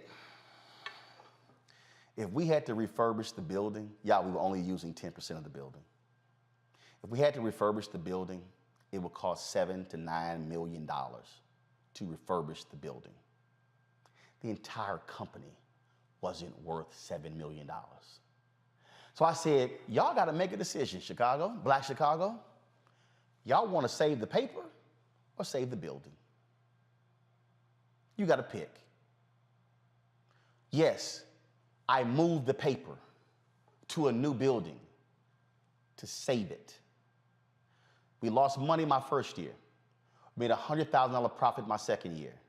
We made a $400,000 profit my third year. That's business. Black-owned media can be successful, but it's also about building it. Black News Channel was black targeted. But now y'all understand, I hope, why y'all hear me talking about black-owned advertising. Why y'all hear me talking about why we should get our fair share of the $1 billion the federal government spends every year on advertising. Now I hope you understand why I fight so hard to get our fair share of the $322 billion being spent every single year on advertising that black-owned media gets 0.5 to 1%. Folks, can there be a black-owned media network that is thriving and successful? Yes. Are we trying to build it at the Black Star Network? Yes. But do understand, I will not try to act like I'm at the Palm restaurant when all I got is Golden Corral money. You know what I'm gonna do? I'm gonna take my behind to the Golden Corral and go enjoy that meal. And then one day I'm gonna tell my staff, I'm gonna take all y'all out to dinner at the Palm restaurant. But what we not gonna do is go to the Palm restaurant today and then I'm telling y'all how great it was when we were together because ain't nobody having any jobs. This is business. And people are hurting and I totally get it. But the bottom line is there were some strategic mistakes made by the folks at Black News Channel that led to today's decision. Let's hope others don't make the same mistake. My next guest, hold on one second. I do want folks to go right ahead and weigh in. I'll start with you, Michael Imhotep. Well, Roland, first of all, you just gave what we call in business school, we would call these case studies. You just gave a case study on an African-American media company, okay? African-American targeted media company. So that was fantastic what you just broke down. And, you know, I watched the Black News Channel. I know a lot of the people on there. And I think it was last Friday on your show, I talked about how your YouTube views are much greater than their YouTube views. So that was something I was noticing, and there was a disconnect. And then I'm looking at the content. They had good content, but I'm looking at the low YouTube views for most of their videos. Most videos don't get more than probably 2,000 views. Most of their videos. Then also, I remember it was some months ago, it talked about how out of 124 cable stations, they were like second from last, something like that. Yeah, so, second from last. They were tied with one of Byron Allen's cable networks. I think one of his cable networks. They were averaging 4,000 viewers in prime time. Yep. You know, so I have respect for J.C. Watts for what he was attempting to do. You know, I may disagree with him here and there. I have respect for what he was trying to do. Hopefully, this channel, I've been rolling with you since like 2016, Roland, since I used to guest host your nationally syndicated radio show. So hopefully something else will come along. Streaming is the future. Okay. And lastly, Peacock losing $1.7 billion, man. I'm in the wrong business. I mean, you got $1.7 billion to lose. Yeah, and again, and keep in mind, Nexstar flipped WGN America to launch News Nation, a cable network, and they're losing millions as well, but they're publicly traded, and they can afford that. When you have a sole investor, you have to protect every single dollar. Let me go to Kelly. Kelly? First and foremost, thank you for this masterclass on, communication strategy and business management. I mean, it was phenomenal. And you were absolutely right in everything you said. But the moral of the story here really is to just minimize your expenses and maximize your revenue. And BNC did not do that very well, if at all. And this is what happens when you don't do that. You bite off more than you can chew, and you just you fail, in every sense of the word in this regard. Like, they did have wonderful numbers when it came to the confirmation hearings this week. It's too late. But that's not enough to carry a news station. Yep. Like you said, like, you need to really be cognizant of how you spend your money and stop comparing yourself to stations and networks that are decades in the making. Like, CNN was not built in a day. Nope. CNN wasn't even built in 3 years. Nope. So you have to take that into consideration when you're building anything, let alone a network. They could have done so many other things that would have been far more impactful than what they did, and still would be here today had they done those things. They could have started off in YouTube. They could have started off in TikTok. They could have started not in the middle of a pandemic, And actually, you know what? No. See, here's where, again, I totally hear what you just said. And again, to my next guest, seriously, I'm sorry, but I got to say this here. I'm just going to be perfectly honest with you. We were averaging around $25,000 a month on YouTube in 2020. And then, in 2019. 2020 hit January to April of 2020. We were averaging anywhere from 18,000 to 25,000. May hit, we hit 78,000. June hit, we hit 85,000. July hit, we hit 88,000. August hit, we hit 95,000. 90,000 in September, 90,000 in October, 95,000 in November, 103,000 in December. That was during COVID. I had cut my staff by 20%. I cut my salary by 75% on April 4th of 2020. I restored 10% of the staff salary in July. I restored the second 10% in August. During COVID, our numbers exploded. But again, and I did not lay off one person, but it was managing your expectations and managing your expenses that allowed me to restore everybody's salary 3 months later and allow us to be able to thrive. And the success financially in 2020 paved the way for us to do $3 million in revenue in 2021. 2021, after the election, our numbers went down on YouTube, but our CPM went up because our time spent watching went up. So just so people understand. And again, we understand when I call it a deconstruction and masterclass. Some of y'all need to understand, because see, all my haters out there, I had to smack them with this here. In 2021, we did 93 million views on YouTube, 92.4 million, 13,677,000 watch hours, 1.27 billion impressions reach, views from the impressions, 56.6 million. On Facebook, we have 313 million video views, 163 second views, 166.9 minute views. We reached 58.5 million people. Again, you have to manage your expectations, and where you want to be year 5, you can't do it in year 1. You got to wait for year 5.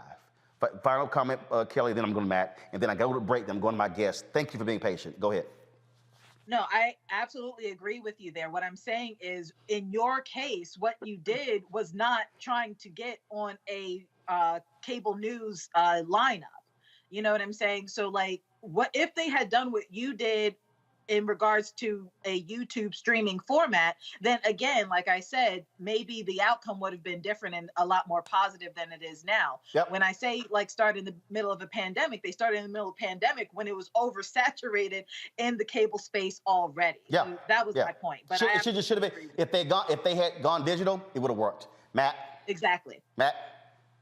I don't know much about media, and I think you've covered, and Kelly and Michael have covered it more than sufficiently. All I'll say is that I hope that this has an opportunity, rather, for the Black Star Network to expand even further, because a number of the people who were on the Black News channel were great personalities and continue to give stories to our people. So I'm hoping that you, being an astute businessman, can find a way to include some of those people in your network, which is doing a very necessary service of keeping our community abreast of what's going on. Well, this is very simple, folks, and I'm just going to tell you right now, when I ask y'all to stand with us on this is important. Here's the reality. If the federal government is spending $1 billion a year on advertising, if Black-owned media gets 10% of that $1 billion, that's $100 million. If we get 2% of that 10%, $100 million, it comes out to be $2 million. Now, you got some people out there who are saying, oh, there you go, get money from the federal government. Yeah, white media get money from the federal government on advertising. Why in the hell shouldn't we? Plus, it's taxpayer money, you simpletons. So yes, and if it's $322 billion that's being spent every year on advertising, Black-owned media should be getting 10% of $322 billion. How much is that? That is $32.2 billion. Do y'all understand that? That's $32.2 billion that Black-owned media would be getting. If we got 2% of the $32.2 billion, guess what? We could actually have a newsroom of 250 people that Black News Channel had, and will be in the black. That's why you have to understand, when I'm breaking this thing down to you, I need all of y'all standing with me and letting every company and ad agency know you better do right by Black-owned media, or we're gonna stop buying y'all products. Y'all, this is how we succeed. So don't sit here and cry today about Black News Channel not existing. It's a little hard to exist when you're not getting the money. And in the words of Frank Lucas, an American Gangster played by Denzel, I'm gonna get that money. Support Black Star Network. Download the app, Apple phone, Android phone, Apple TV, Roku TV, Amazon Fire, Xbox One, Samsung Smart TV. Y'all, we had about 34,000. We need to hit 100,000 downloads, because when I go to advertisers, that's also money. We got to get you to do the downloads. Also, support our Bring the Funk fan club. Y'all have heard me say this before. If 20,000 of our fans contribute on average $50 each, that's $4.19 a month, 13 cents a day. That's $1 million we will raise to be able to pay our staff, to add staff. I have literally 8 people waiting to be hired right now. We just launched 4 new shows in February on the Black Star Network. I got 4 new shows in development. I gotta hire more staff. You wanna send your check or money order, P.O. Box 57196, Washington, D.C. 20037. I ain't got a billionaire giving me $50 million, but I guarantee you, if I had that $50 million, oh, shit. Cash App, $RM Unfiltered. PayPal is R Martin Unfiltered. Venmo is RM Unfiltered. Zelle, Roland at RolandSMartin.com. Roland at RolandMartinUnfiltered.com. And just understand, I'm a 1987 graduate of Jack Yates High School, Management School of Communications. This is what I went to school for. It's all I've done for 40 years. So don't act like I don't know what I'm talking about. Coming up, remember the story out of Orlando? Baby was injured when the father fired a warning shot when the cops bust in. They dropped the charges, but there's still some drama. We'll discuss that next, right here, Roland Martin Unfiltered, on the Black Star Network, Black owned and in the black.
everybody. This is Jonathan Nelson. Hi, this is Cheryl Lee Ralph, and you are watching Roland Martin Unfiltered.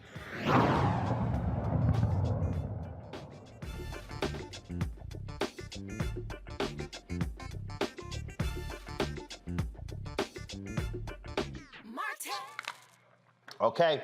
All right, folks, last month we told you about the story of a Florida father facing attempted murder charges for shooting at police officers during a late-night attempt to execute a search warrant. The good news, the state dropped all charges against Corey Marino Jr. this week, but his lawyers are still seeking justice for one-year-old Silent, who was injured in police custody. The police and his brother give different accounts of how the child was hurt. Joining us to update the case is Corey Marino Jr. from Florida and his attorney, James A. Bryant from Los Angeles. Gentlemen, glad to have both of you here. First and foremost, Corey, you got to feel good. They dropped the charges, thank goodness. Yes, sir. Yes, sir. I mean, you were sitting. I mean, look, you're lawful gun owner. You're in your house. You don't know who the hell's busting in your doors. Right. Yes, sir. So, hey, I'm just happy that they dropped all charges, and I'm just really blessed. But let's talk about when it comes to your son. So exactly what's going on there. And first of all, let people know again what happened so folks understand how your son was injured and what is his condition today. Okay, so it was about 4-something in the morning. Police did a search warrant. I heard a bang at my door. I jumped up, grabbed my firearm. By the time I got midway in the hallway, I heard another bang and my door swung open. It was pitch black out the door. I fired a shot at the door. And once I heard it was the police department, I lowered my firearm. I was screaming that my gun is down, my gun is down. I walked outside, I put my hands up, and I got on the ground, and I was arrested after that. I don't have the specific details on what happened with my kids because I wasn't on the scene, and I didn't get any information on that. Their mom got all the information about that. James, tell us about that. What happened was, while Kylan and Kayon, the two children, were taken into custody by the officers, while both of the children were sitting in the back of the vehicle with one of the officers, another officer opens the door, and as he does that, he drops Kylan directly on his head, and it hits the cement. And he suffers some serious head injuries as a result of that fall.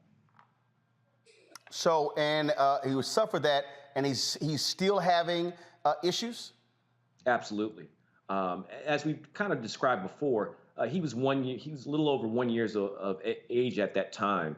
And so he's dealing with still odd behavioral issues. He was walking prior. He's no longer walking anymore. He has been seeking some treatment with a neurologist, and we believe that he may have unfortunately suffered a traumatic brain injury as a result. We're crossing our fingers to hopefully, figure out if this is something that will be something he can overcome. But he's really going through quite a bit at this point. And so what have y'all filed a suit against the police department and the city? Yeah, so we just completed the claim that we have to submit for the city. We're going to submit that to the city of Pensacola this Monday. And we're also looking at, beyond just state tort charges, we're looking at a federal 1983 civil rights violation for failure to render aid for Kylan when he was injured during this situation. I'm not sure if you recall, but the EMS had come. The police essentially told the EMS to leave, not to take him to the emergency room.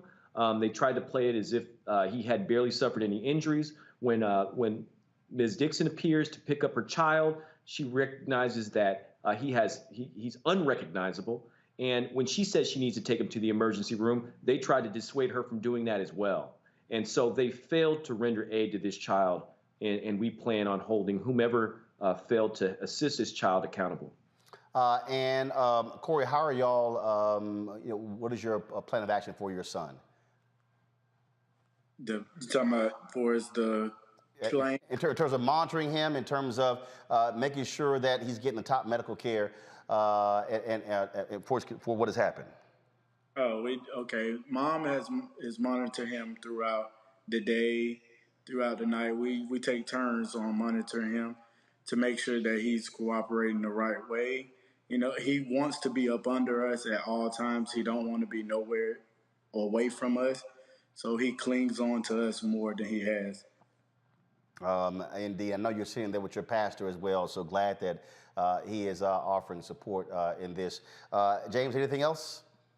Yeah, we just want to, first of all, thank you for having us on the show and following up. I mean, this is it is not a typical situation that the state attorney will drop charges like this, especially for a black man, and he is in Pensacola, but we want to thank the state attorney for doing their due diligence on this, but we're going to continue to get justice.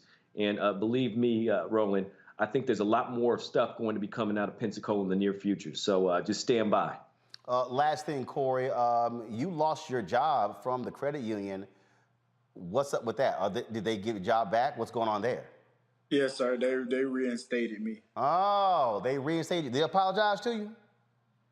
No, they really didn't apologize, but they. Well, they did. They apologized. They apologized. They reinstated him. They gave him full back pay pending but they haven't spoken to him directly, but they did speak with me, and they profusely apologized. Okay. Well, I just want to make sure we're going to be rolling up on the credit union. Navy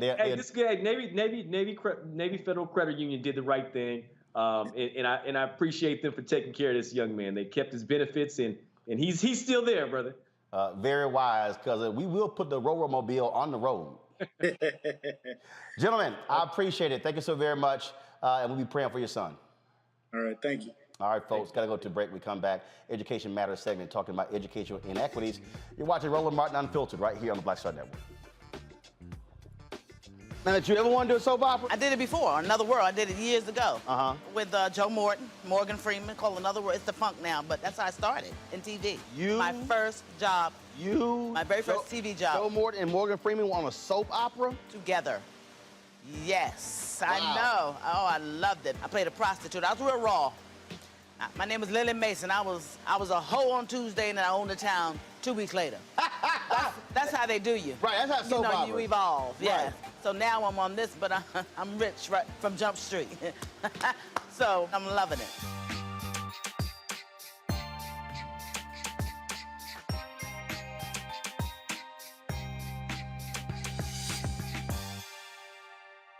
Don't you think it's time to get wealthy? I'm Deborah Owens, America's Wealth Coach, and my new show on the Black Star Network focuses on the things your financial advisor or bank isn't telling you. So watch Get Wealthy on the Black Star Network.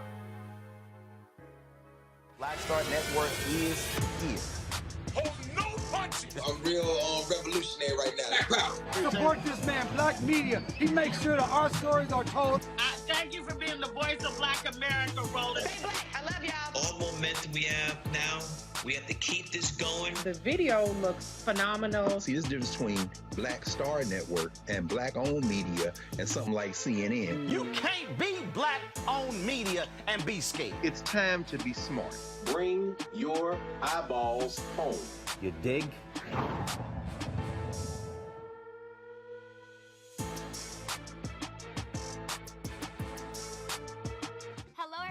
It's Kiara Sheard. Hey, I'm Taj. I'm Coco. And I'm Lily. And we're SWV. What's up, y'all? It's Ryan Destiny, and you're watching Roland Martin Unfiltered.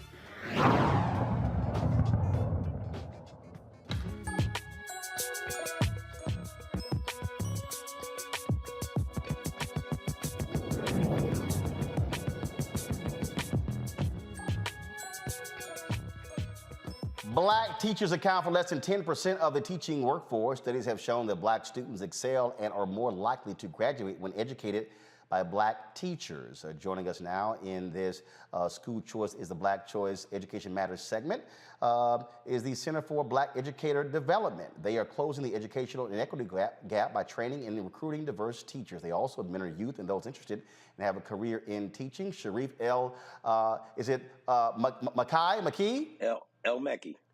Sharif El-Mekki, founder and chief executive officer of the Center for Black Educator Development, joins us from Philadelphia. So how are you doing it? And how are you targeting them? How are you training them to be successful? Yeah, we basically have a model for high school students, college youth to engage in activism. And we look at teaching as activism. We look at teaching Black children well as the purest form of activism.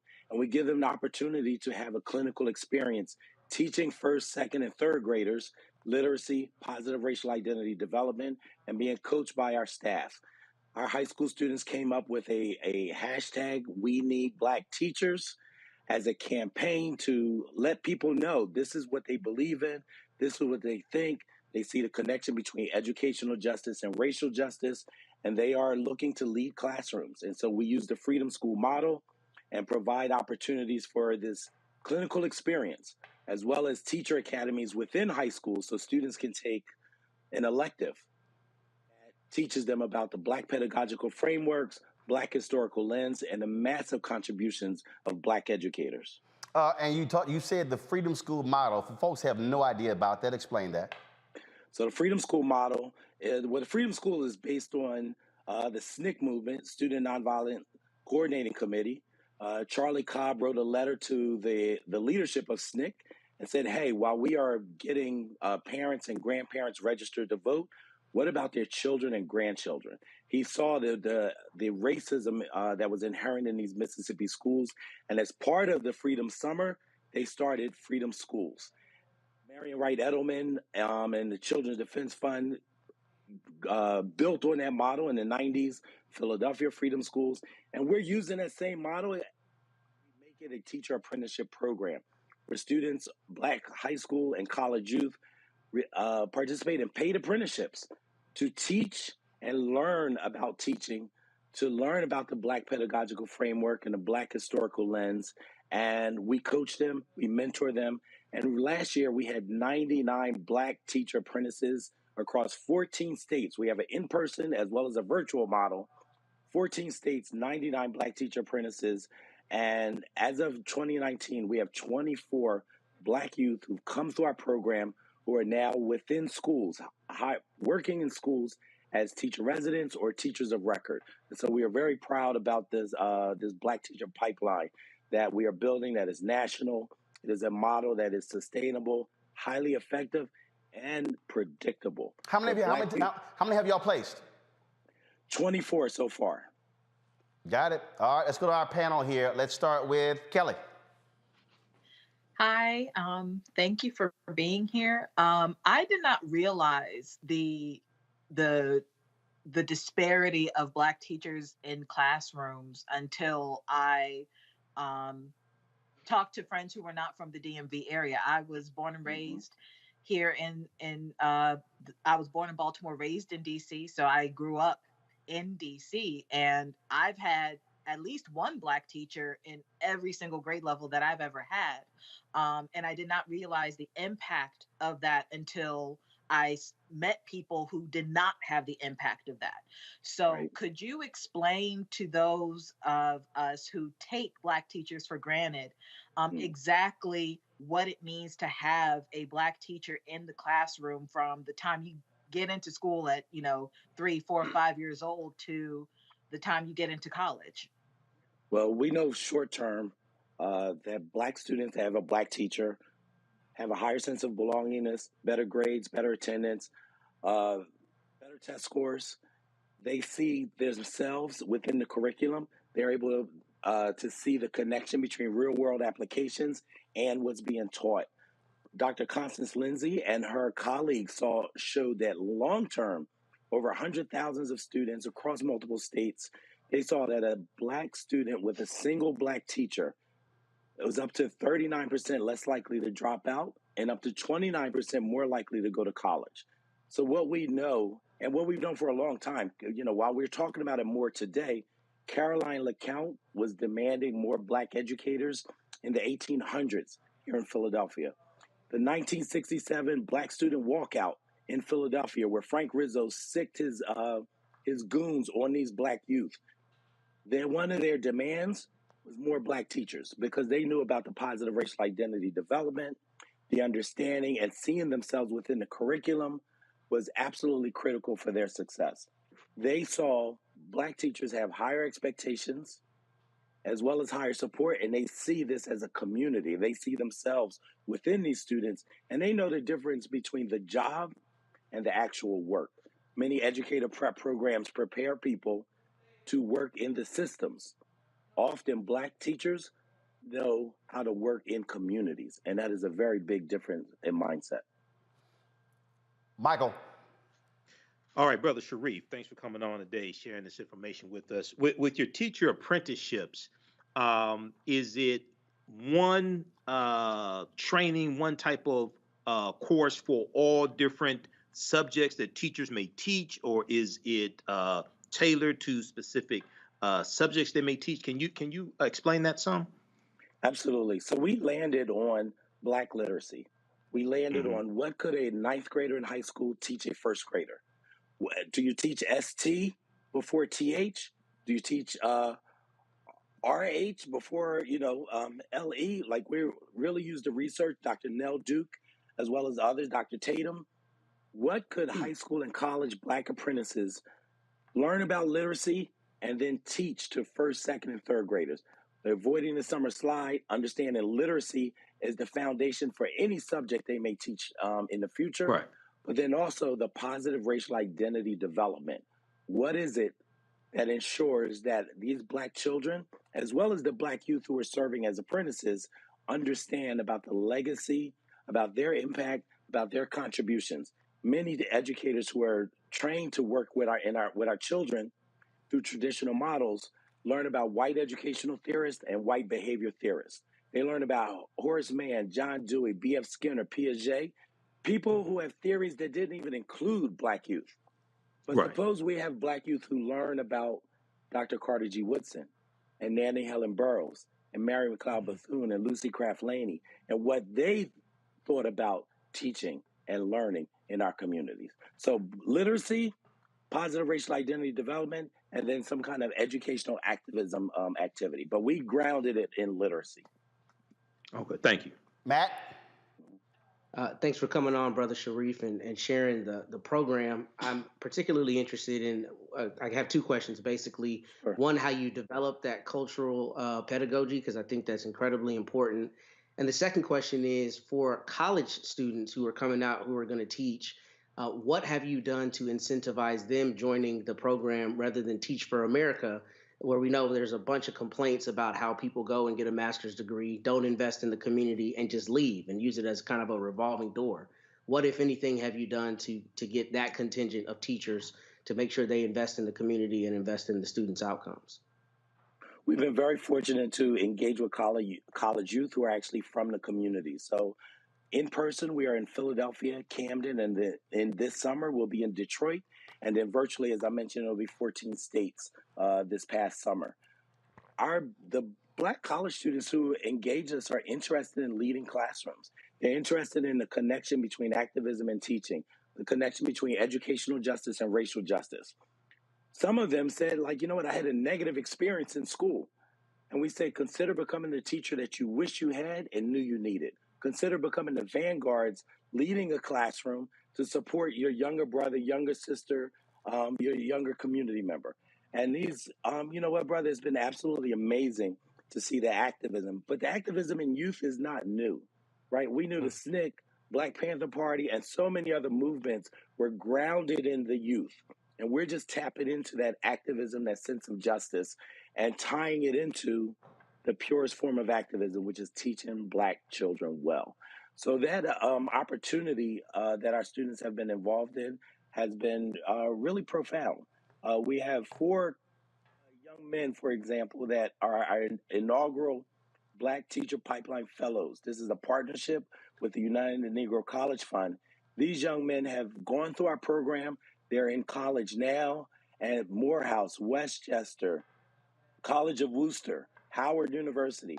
And they've saying, I'm coming back to Philadelphia to teach, to lead classrooms. And in partnership with UNCF, we're providing them with last dollar scholarships, as well as retention stipends once they start teaching for their first 4 years of teaching. But what we're doing is building a community. And these students are from these communities, and what they're vowing is to return, give back, and lead. And as Mary Church Terrell used to say, educators lift as they climb, and that's what these college youth are intent on doing. All right, Sharif, we appreciate it. If folks want to get more information, where do they go? www.thecenterblacked.org. And we're on all the social media platforms. #WeNeedBlackTeachers. All right, then. And we do need black teachers. We appreciate it. Thank you so very much. Thank you. All right, folks. That is it for us, folks. Let me thank Kelly, Matt, and Michael for joining us on this Friday. I also want to thank the folks who have been sending me, folks who have already been joining our Bring the Funk fan club as we were live. Anthony Love joined us, Brashana Hill, Samato Dabney, Stephanie Carradine, Thomas Drew Jr., DKP24, Jasmine Breedlove, Terry Ann Ray, Patricia Briggs, Larnell Farmer, Joan Warren, Letitia Cright, let's see here, Sharon Avett, Charlie Stokes, Clinton Holmes, Quentin Green, Tommy Williams. I want to thank all of you. I'm leaving out one person. Hold up, let's see right here.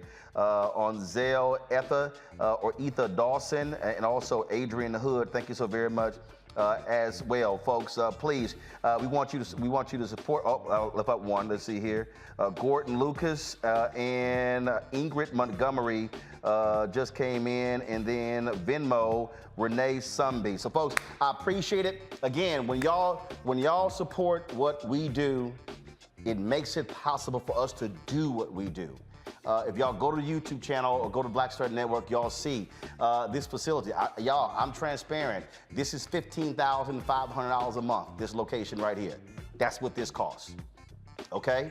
I was just checking our P&L statement for February. Our monthly expenses, listen to me carefully, our monthly expenses for Roland Martin Unfiltered is $96,000 a month. $96,000 a month. So when I say your support is huge, when I just sat there yesterday and had to open 60 envelopes, and it was about a total of $10,000 in money orders and checks, trust me, that's huge for us.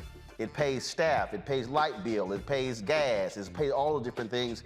And so when you support us, trust me, it matters. Again, 2020, man, y'all came strong. $672,000 y'all gave in 2020. Y'all came stronger in 2021 with $827,000. We are hoping we can hit our goal of $1 million from our fan base in 2022.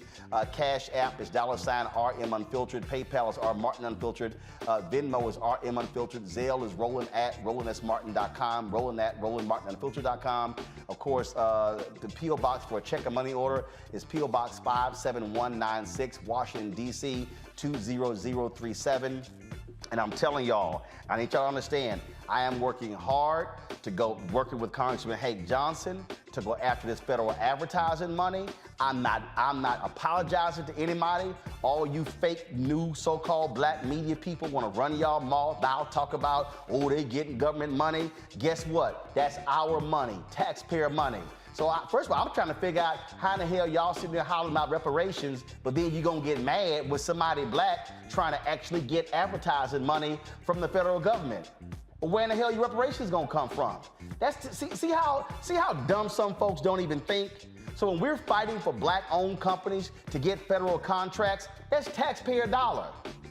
Billions of dollars. Do y'all understand the federal government is going to spend $660 billion on infrastructure as a result of the infrastructure bill that was passed? Why in the hell shouldn't black-owned companies get a portion of that $660 billion? Some of y'all are stuck on stupid when it comes to understanding the business. That's why I don't even listen to some of y'all when y'all run y'all mouth. But I'm telling y'all right now, you need to understand what we're trying to do, what we're trying to build, how we're trying to go, and those dollars are important. So when we call companies out, we need y'all to stand with us because we got to be able to build and grow this thing in a serious and unique way. Folks, I appreciate it. We scroll all those people who have already given. Please, you want your name on that list? Please contribute. Guys, I'm going to see y'all on Monday.